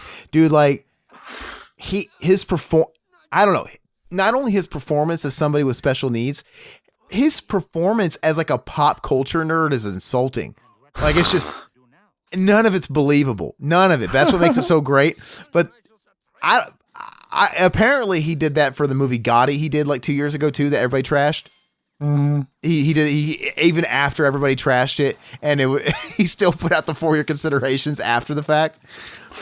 That's so fucking, but that's what makes it so great is he's not just doing this on the heels of the movie coming out. He's doing it after the damn movie's been out 6 months and everybody already knows about it. And it's just like knows what it is. But I kind of admire it. I kind of respect it. It's weird the different takes on that movie. Some people are like, yeah, I liked his portrayal. It's weird. I would absolutely buy it on 4K. I would absolutely. I'm buying it on Blu-ray when it comes out. Is it not out at all? Not yet. It won't get a 4K release. It's too indie, but it may be a Blu-ray release. I would probably buy it on Blu-ray or digital I'd buy it for $5, 100%. If I was really in the mood to watch it and I couldn't watch it any other way, I might even pay 10 if the day was right, because it's just that ridiculous. But so in a way they kind of succeeded, I guess, because I can think of a lot more movies that take themselves way too seriously that I would never pay a dime for. But I don't know if this movie took itself seriously or not. That's what I think. I think they did. I think they were trying to make a serious piece of fucking thriller art. You know, they were trying to make Rain Man, Forrest Gump mixed with Misery. And yeah, they failed. I got some bad news, by the way. I found out recently I didn't get that pig job.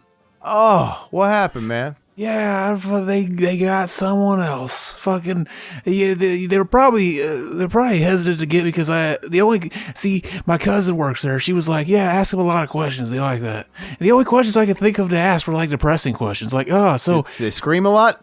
Yeah, the noise. Has that gotten you depressed working here 30 years? Because she just told me she worked here 30 years, and then like, fucking, how do you like I forgot, I didn't ask him directly, but like it got on like, oh yeah, what happens whenever, cause she was talking about like, oh yeah, sometimes, the moms are in those pens and they can't move. So sometimes they'll shit out one of these kids, one of their baby pigs, and then they'll just roll over on them. They'll get crushed.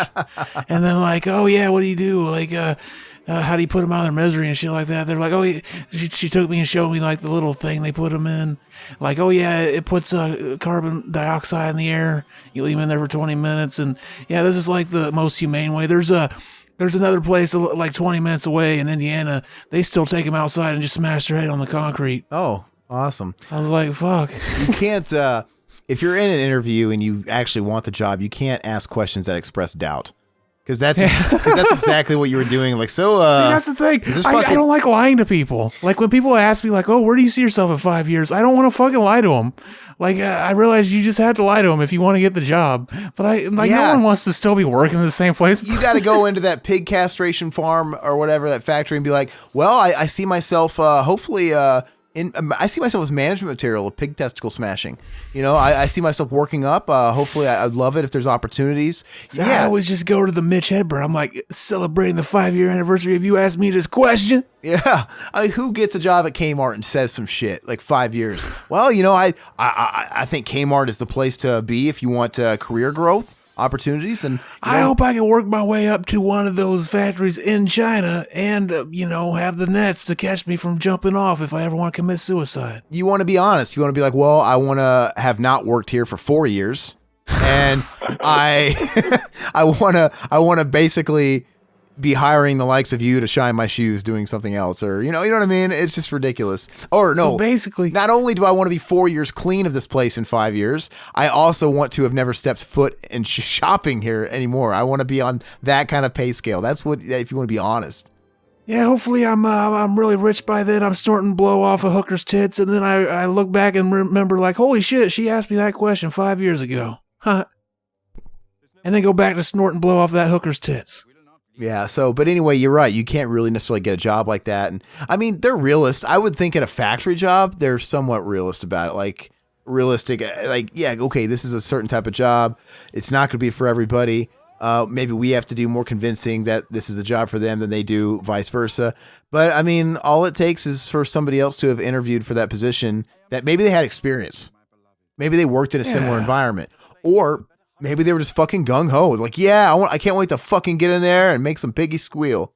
You're our guy. Yeah, so after that, I was like, oh man, I was already spending all this imaginary money that I don't get now in my head. So but you didn't really want the job, dude. It doesn't sound like you really wanted that job. I would have taken it. I think. I don't got much pride. Yeah, like, dude, the questions you were asking tell me otherwise. But after that, I was like, oh yeah, I was already spending all that money. So then I started fucking filling out applications for other jobs, and I put you as a reference on one of them. Oh man, you know, I get calls all the time. Maybe I fucking sent one to voicemail. You should fucking Zach, he worked at my fucking bank for 8 years. Yes, he makes $80,000 a year.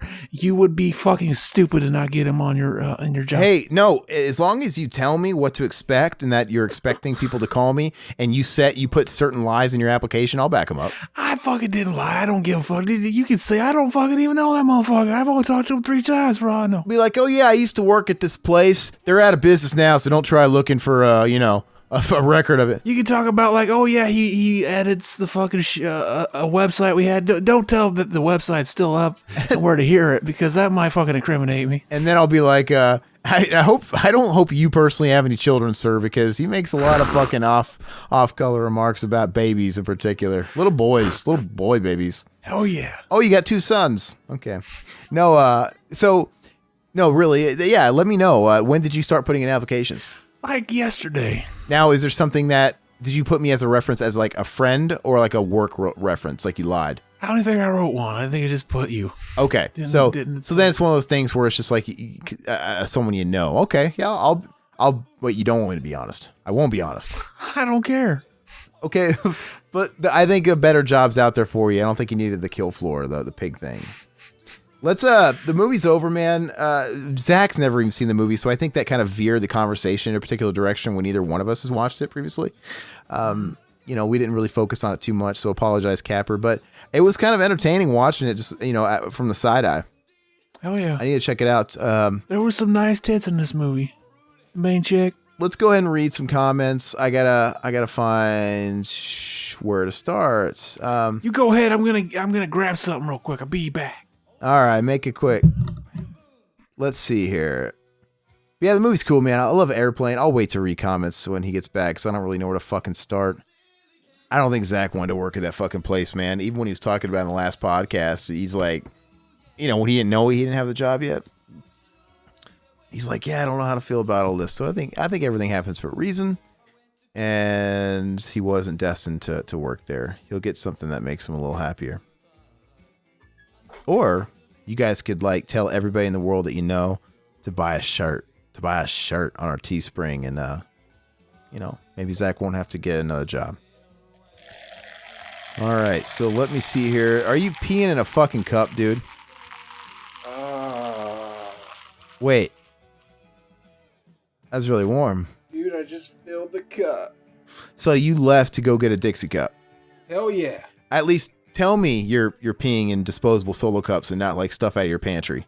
I did. I was gonna go pee, but then I was like, you know what? I haven't peed on the podcast into a cup in a while, so I got one and I filled it up, and I'm not done yet, so I had to stop again. Hey, did I read on the last commentary Mendoza's comment where he recommended the film Friday? Did I read that?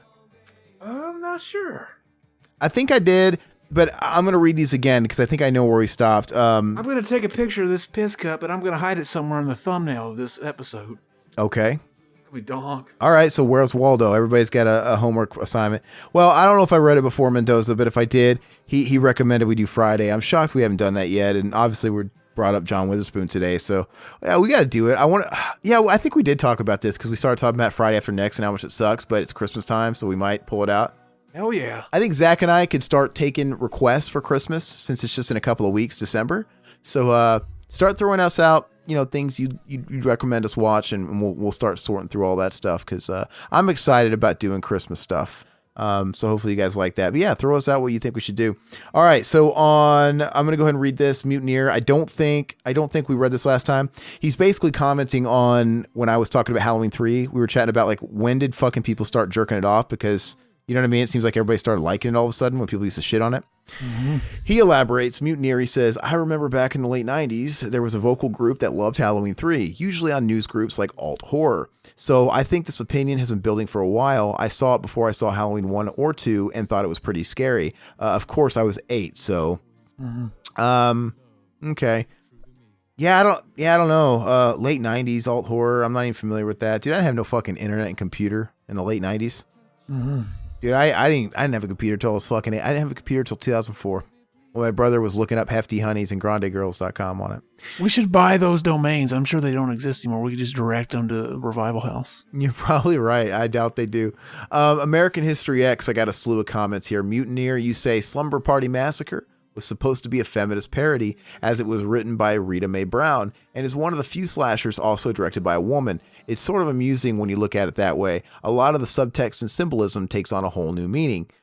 He also says old school slashers are good because they're bad. No, I agree with you, but I think there is that very subtle line where you cross over from it's so bad it's good to just boring, and not good.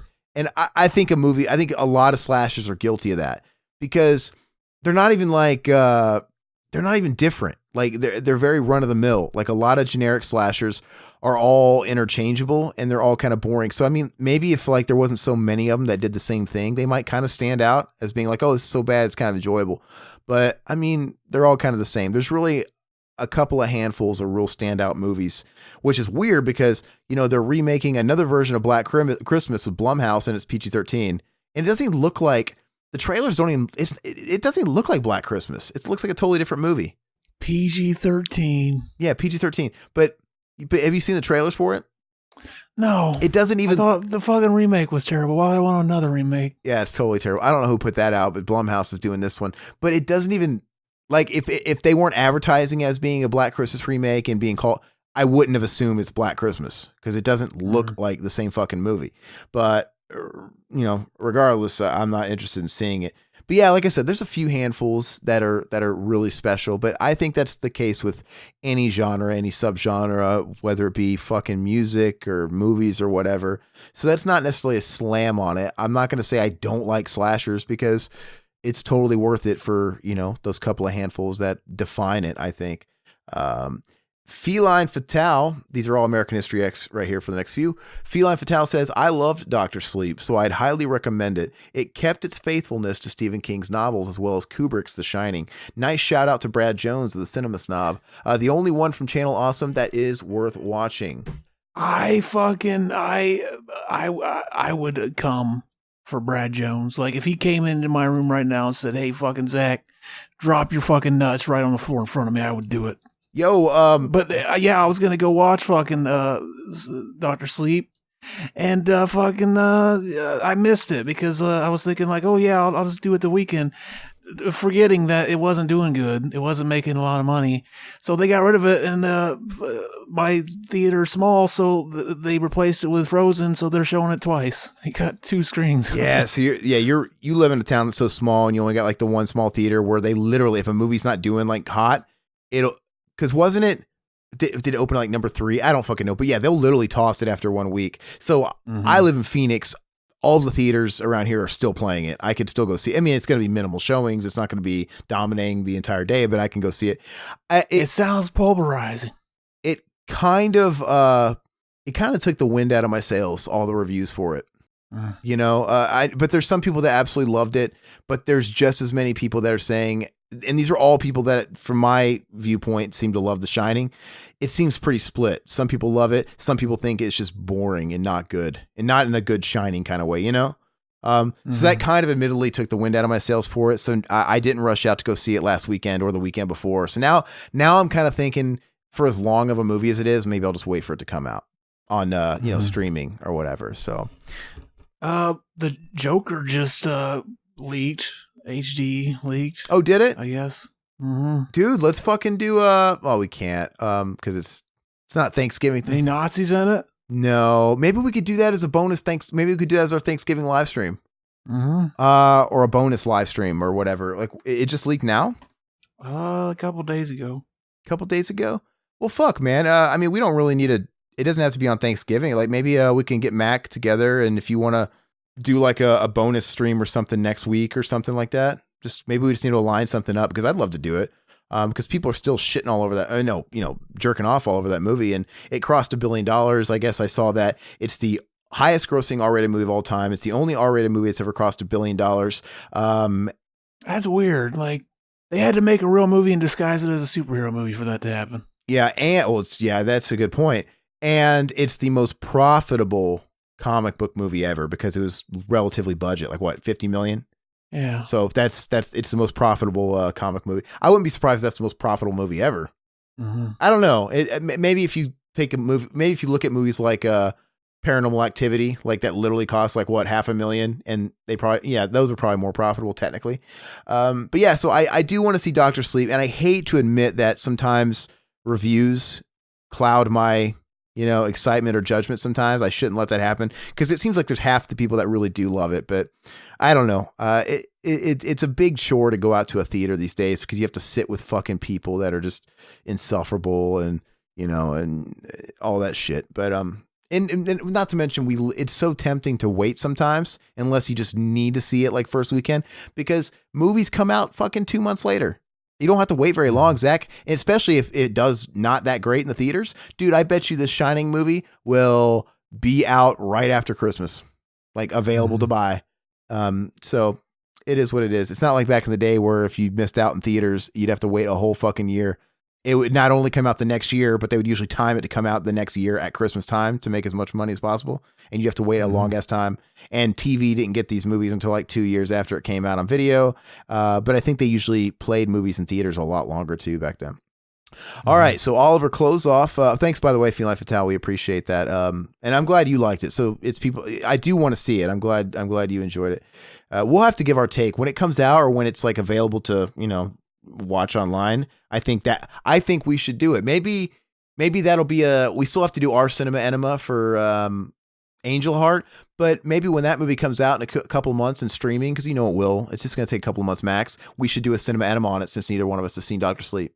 Mm-hmm. I think that'd be a perfect cinema enema, actually. What do you guys think? All right, so Oliver, close off. Same thing, American History X. You say they need to make a sequel where they kill Eddie Furlong's character in the first minute. Hashtag fuck Dark Fate. Yeah, I mean, I've exhausted myself on talking about that bullshit. But like I said, there's a weird part of me, unlike the last couple of movies, where I do want to watch Dark Fate again when it comes out. Because like I said, I think I was so pissed off about all the bullshit they pulled in that movie, especially like you say in the first minute. Everybody keeps saying the first 5 minutes. It's literally like a minute. It's literally the biggest slap in the face. But maybe if I watch it again, knowing all that shit already happened and I'm used to it, maybe I can find things I like about it a little bit more. I don't know. But anyway, on oh God. The Aftermath. No, on Ilsa, the Wolf of the SS, Bat32 commented. I missed this a minute ago. He said, I'm going to try and do my Bat voice. Aaron sounded like he was enjoying watching Talking Sleaze. The sleaze. The sleaze. You know, I was making the best of it. That Saxon sleaze. I was making the best of it. It wasn't my choice. I'm trying to be a team player. And, you know, it was a fun commentary still. Freddie Got Fingered commentary of all things. William Lowry commented, Freddie Got Fingered is now owned by Disney. You know what that means. It's a Disney movie. And also Tom Green should become a Disney princess. Hell yeah. Hell yeah. Yeah, we'll see what happens. I think they're just going to go fucking bury these in Nevada somewhere like E.T. Right? The E.T. video game. They're not going to give a shit about those movies, Disney. They're going to fucking build that movie its own vault. And then they're going to fucking put that inside another vault. They're going to make him his own sub attraction at Disney World. The Freddie Got Finger ride where you get fingered. Yeah. It's like one of those like boat rides, right? You go through like the Tunnel of Love, you know, where the American presidents, you know, like at Disney World, where it's one of those things where you learn about shit and you watch the animatronics as you're going through it. I think you should go in a cave and get molested. You know, you get fingered by a bunch of guys and Freddie got in Tom Green cosplay. You know, he kind of looks like a pedophile anyway. All right. Block 069, American History X says, Uwe Bowles stoic with a very Latin-looking Eddie Furlong. The mop stick scene is cold. Eddie at his darkest. Thanks for doing American History X. Come on, Aaron. Yeah. Eddie he says, thanks for doing American History X. Come on, Aaron. Keep sexual fluidity and be alpha. P.S. Great Christmas films. Black Christmas, Scrooged, Edward Penis Hands. Okay. A Christmas Story, Ernest Saves Christmas. I could go on for days. So we were just talking about Black Christmas, obviously. I think that'd be a good one to do eventually in some way, Black Christmas. That's a slasher we haven't done. You know what? Let's do Black Christmas. That's a perfect Christmas movie. I don't know why I haven't done it yet. Elvis Presley's favorite fucking movie. Favorite Christmas movie. What? We talked about this before. That fucking pedophile, Elvis Presley. He fucking married a 14-year-old, by the way. But I know. Well, he groomed the 14-year-old. See, he loved the fucking Black Christmas, baby. He's one of those guys where he gets a pass, right? He groomed a girl that was really young, and everybody turned a blind eye, and I'm sure her parents turned a blind eye because he was the king, right? And then, you know, granted, he married her and made her an honest woman, all stuff, but he literally groomed a girl until she was of age to like. But you know, he was fucking her the whole time, right? I thought he married her while she was still like 14 or something. I guess I don't know. I know he was with her. Maybe he didn't. I don't know if he married her when he was 14 or not. I know Jerry Lee Lewis did. Jerry Lee Lewis fucking married his fucking like 14-year-old cousin. Great Balls of Fire. Fucking the South, man. Yeah, it's fucking weird. Anyway, yeah, so Black Christmas, I think we really should. I think that should go towards the top of the list for December. Scrooge is a classic. I love that movie, man. I'd be happy to do that too. Edward Penis Hands. Were you listening to us a couple Christmas ago when Zach was fucking talking about that movie and watching that movie, like the Batman Returns commentary? We were talking about Splat Man, all that stuff. Or are you literally, have you just by chance also heard of Edward Penis Hands? Regardless, Zach can do that on his own. I don't really want to watch that shit with Zach. But I've seen the screenshots. There's like 3 sequels to that movie too. Holy shit! It was a success. There's one that takes place in Hawaii. Okay, like the Beetlejuice sequel. Yeah. Okay, so all right, but A Christmas Story. It's obviously a classic that's just sort of ingrained in pop culture DNA. That would be interesting to do. Ernest Saves Christmas. I fucking don't like that movie. I don't like it. Fuck, boy. It's not one of my favorite Ernest movies, but I'll watch it. Yeah, I'll watch it, but it's weird how it was definitely classic era Ernest, and I love classic era Ernest movies for the most part, and I love Christmas movies, so I should fucking be obsessed with this movie, but there's something about it that just falls flat. It just, I don't know, it should be better than it is, and it's just not. But I would do it. You know, we gotta finish I don't really want to finish our Ernest exploitation because I we gotta do Ernest Goes to Africa and all that fucking weird shit that looks like it was filmed. That's a great film. All the Ernest in the Army, those look like they were filmed in on VHS camcorders. They're so shitty. Yeah. Amazing. You know, amazing. I'll go my whole life assuming Ernest in the Army plays out just like in the Army now, right? Oh, great movie. Yeah. So. All right. Anyway, yeah, but there's some good suggestions in there, and I think a couple of them should go at the top of our list for sure. American History X. Zach, please isolate this. And he did the 2:08, 2 hours and 8 minutes and 32-second timestamp.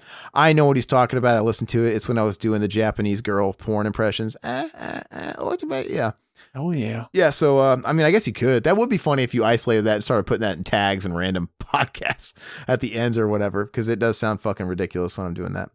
Blocko69, he commented on Der Fuhrer's Face, the bonus commentary we did, the Donald Duck Nazi fucking Disney flick of the 40s. He says Apt Pupil and Marathon Man would be good films to do for Nazi exploitation. I've actually brought up Apt Pupil. I think that would be a good one to do. I've never seen Marathon Man. I never even really thought about it, but yeah, we should look into it. We need all the suggestions we can get for Nazi exploitation month. So I think it's a little harder to do this month than it is like Christmas, where there's just so many fucking movies centered around that holiday. Thanks, dude. I appreciate it. Apt People, I think, would be really interesting. That's a Bryan Singer movie, man. He fucks little boys. We should do fucking directors that fuck little boys exploitation. We'll molestation exploitation. We'll do fucking Jeffrey Jones movies. And, okay. Victor Salva, Jeffrey Jones movies. Molestation exploitation. Molestation exploitation. I almost just picked up my piss drink and drank it. Fuck. And it's like we could go all over the place with that. We could do movies that are based around people that really did stuff in real life, or it could have molestation in the film. That's pretty fucking dark, man. I don't know if we should actually do that, but that's an interesting idea. Oh, the memes will be dank though. Well, Apt Pupil would work for molestation exploitation because Brad Renfro, he ended up falling in line with hard drugs, and he obviously died very, very young. And he was one of the kids, like Corey Feldman, that was rumored heavily to have been sexually molested by so many Hollywood people. And one of the highly suspected guys is Joel Schumacher. He worked with him on The Client and stuff like that when he was like a little boy. So he's kind of like a Corey Feldman situation. So we could do that for molestation exploitation. We could do Lucas, because that's like the movie, I guess, that Corey Haim was getting diddled on. Pretty much any Corey Feldman flick, you name it. Oh, we can finally do fucking Lost Boys, because that's been in our box forever. Like 3 years ago, Alex Winter came out and said that he was sexually assaulted on the set of a movie, and we all kind of just assumed it was probably that movie, since everybody talks about Joel Schumacher. Would you fuck Joel Schumacher? You'd fucking fuck him holding on to that ponytail he has. Oh yeah, He's always got his hair pulled off and that little artsy fartsy fucking he made fucking wine tasting looking ponytail. He made 8mm, which is a great film. Yeah, well, we still got to do that Nicolas Cage exploitation, which we technically started. That could be part of the molestation exploitation, baby. I get that would be the ultimate fucking insult to him if our molestation exploitation was just Joel Schumacher movies. Like, would that not just be a smear campaign or what? We could tag him. We could tag him on social media. Joel Schumacher. It's Joel Schumacher. Hashtag Joel Schumacher Appreciation Month with our molestation exploitation month. Anyway, appreciate you, Block of 69. Those are awesome. David Capper, he says, regarding Uncle Walt having Lenny Riefenstahl, I can't remember how to pronounce the name, come to visit the Magical Kingdom. He says, This would have been for her second commissioned film by the Nazi Party, Olympia. It is a beautiful cinematic study of the human athletic form set against the hideous backdrop of the 1936 Berlin Olympics, during which American Jesse Owens, an African-American, or as we say in Canada, soul brother, won the gold medal for sprinting, leading to Nazi leader Adolf Hitler, leaving in a very abrupt huff after being shown that the Aryan master race could not apparently master a race. A little humor there. Okay. A quick note on Leni Riefenstahl. Her first film commissioned by the Nazi Party is a film called Triumph of the Will. It is a clear Nazi propaganda film, but if you can see through that, it is masterfully made and a great piece of cinema, doing things cinemagraphically, editing, composition-wise, that a lot of German theatrical releases under propaganda minister Grobel's UFA, he's a pro-fascist cinema addict, were not. It is a very handsome but troubling film, especially the sequence depicting the night rallies, because Nazis love holding rallies at night and it's creepy. Leni was also a leading star in her day. Imagine if Charlene Theron was hired by Donald Trump to make a movie about his triumphant 2016 presidential run and rise to prominence. Okay. Riefenstahl was already celebrated leading lady model and young filmmaker specializing in outdoor films about skiing, and went on to regret her work for the Nazi Party, even though it's what she's most known for. I believe she lived out here days here in British. She lived out the last of her days here in British Columbia, Canada. He actually adds more comments onto this. He says, Capper's addendums. I guess he has to clarify some things. Triumph of Will is the name of her first commissioned film. Just had to capitalize it and mention it may be public domain on YouTube. Also, Adolf Hitler and his cronies rebranded the Olympic Games to include those colored rings that represent the continents of the world and reintroduced the whole torch running ceremony. Those elements were not part of the modern Olympics until 1936. He also says, I also should not have compared your president to Hitler. Oh, I missed it. Upon reading over my comment, I saw how underhanded that came off, so I apologize for that. I don't think Zach's really going to care, but Zach and I differ on that a little bit. He says, hell, in quotes, he says, hell, our prime minister wore blackface and won again. Hell yeah. See, that just goes to show you ever want to run and fucking win, just wear blackface. There's a lesson to be learned in all of that. Do it right now. Thanks, Capper. You're the man, dude. You also commented on our American History X. You say, I just left a novel of a comment on the Donald Duck exploitation short a second ago, so I'll be brief here. The quote of this episode happened in the first 90 seconds. Aaron suggests, quote, neo-Nazis deserve their own month. Zach retorts, no, they don't. Fuck them. Perfect. Just perfect. Hashtag truth. Well, yeah, if you're spinning it like that, they don't deserve anything. See, I'm always going to be on the winning argument on that. You gotta argue the other side. I was talking about the quality of movies that have been made, focusing on the topic. But are there good ones? I can't think of many. American History X. Well, there's a lot of good movies that have.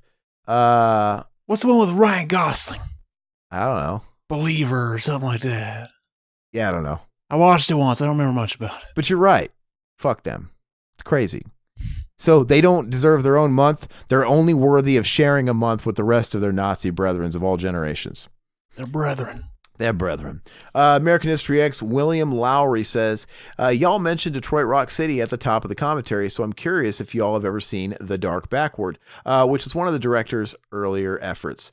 It's an interesting, twisted little flick starring Judd Nelson and Bill Paxton. Top Secret was directed by the Zucker brothers, so if you've seen Airplane or The Naked Gun, it's very reminiscent of those flicks. Well, if I would have read this before I started this commentary, I wouldn't have questioned it at the beginning. I did see The Dark Backward a long ass time ago. I remember it being weird AF though. Yeah, Judd Nelson, man, he's a weird actor. I like Judd Nelson though. Yeah. Bill Paxton too. Appreciate it, William. And lastly, on Der Fuhrer's face, William, you left a comment saying, doing Nazi exploitation made me realize of a film y'all could check out called Hard Rock Zombies. The title sounds like it has nothing to do with Hitler and his cronies, but minor spoilers here, he's one of the antagonists in the movie. Sure, I'll check it out. I've never heard of Hard Rock Zombies. Have you? I've heard of it. I don't think I've seen it. I think I turn a blind eye to any zombie movie in the last 20 years just because there's just like an abundance of filler, fucking shitty, bargain bin zombie movies. But like everybody was talking about that Train to Busan, that was a Korean movie or whatever that is. Like that's, I guess, supposed to be good. But I don't know. I just can't get in the mood to watch a zombie movie, not for a long time. But one of these days it'll have a resurgence. Last comment we'll read, Der Führer's Face, T-Bertus Thorakis. He says, I don't buy Disney as a Nazi sympathizer. He was very active in the U.S. propaganda campaign, including provided animation for the Why We Fight films. Yeah, as we were doing more reading, and it seemed like maybe that was the case. He just sort of got into a little bit of hot water with some people by even being in the company of some of these people, for whatever reason he had for doing that, Maybe it was all very diplomatic, right? So I think I'm inclined to be on that side of the argument in what you're saying. He was planning on ruling the world way back then. He had to get on the side of all the dictators too. Yeah, when are we going to thaw him out? And will he like what Disney Plus is doing? Yeah. I don't know. But thank you guys, everybody, for listening and chiming in. You guys have been leaving us lots of comments for this whole Nazi exploitation month. So it sounds like you guys are liking it. We appreciate it. We've got one more month of this, one more episode of the Nazi exploitation. We kind of had the idea in there. I'd like to be able to do like a live commentary for Joker. That'd be kind of cool. So maybe we'll squeeze something like that out too as a bonus. But if anything, we got one more Nazi flick. Maybe as a last minute, throw out some ideas. I don't know if we will have recorded it by the time this episode airs. We probably did, but feel free to let us know what you want to hear anyway. And I'd say it's a safer bet to keep the Christmas shit coming. Let us know what you really want to see for Christmas, because we're going to be gearing up for that pretty much as soon as you hear this. But that's all we got. Make sure you guys are doing all that good shit. Liking, what do the kids say? Smash the like buttons and fucking slam your cock on the subscribe button and notification bell. They always have to be very emphasizing how hard you hit that button. But do all that stuff and share us with the people you think would enjoy us, all your family and friends. Get the word out further. We're on YouTube, obviously. But if you guys are only listening to us on YouTube, please know that we're also on podcast services. Click the links below that are in the YouTube videos, and they'll take you over to we're everywhere. We're on all the platforms. Go over there, and even if you don't want to listen to us over there, go over there, show some support, leave us a nice rating. That goes a long way. A review if you could, and buy some merch. Zach doesn't want to kill pigs. Right. I think I was telling him while you were away, if everybody that listens to our podcast buys everybody in their immediate family a Revival t-shirt for Christmas. I mean, that's what we should do. We should be doing a Christmas hawk, a Christmas ad. It's Christmas time, then Zach wouldn't have to kill innocent pigs, Oh, yeah. So, or resort to way worse things for cash. I won't have to anyway, because I didn't get the job. Well, I'm afraid Zach is going to start doing fucking demeaning shit to himself or to other people on the streets for money, but whatever. It is what it is, guys. But we appreciate you. We're always here no matter what, free of charge. You don't got to do nothing, even though I have some ideas, Zach. I finally have some ideas I want to run by you for Patreon stuff, like a nice little simple model maybe. Because I really, really would like to, that's a goal for end of year, to get something like that out there so we can do something extra and, maybe promote something like that. But we're always here regardless for free. It's not really a big deal. We appreciate you guys commenting and hanging around and listening. But that's all we got, guys. Thanks for listening again, and we'll be back next week. Bye, Bubbles. End of the week at the Revival House. Next month's theme, you gotta figure it out. Italian zombies or Pauly Shore, a slasher with a knife and the girl next door, and 1 second in, get it all queued up and ready, hit play in 3, 2, 1. Bye bye puppets, Zach Pete and a solo cut band. Couldn't miss Cameron's love and Josh and Scott Vale and Riverman's babe. Bye bye puppets.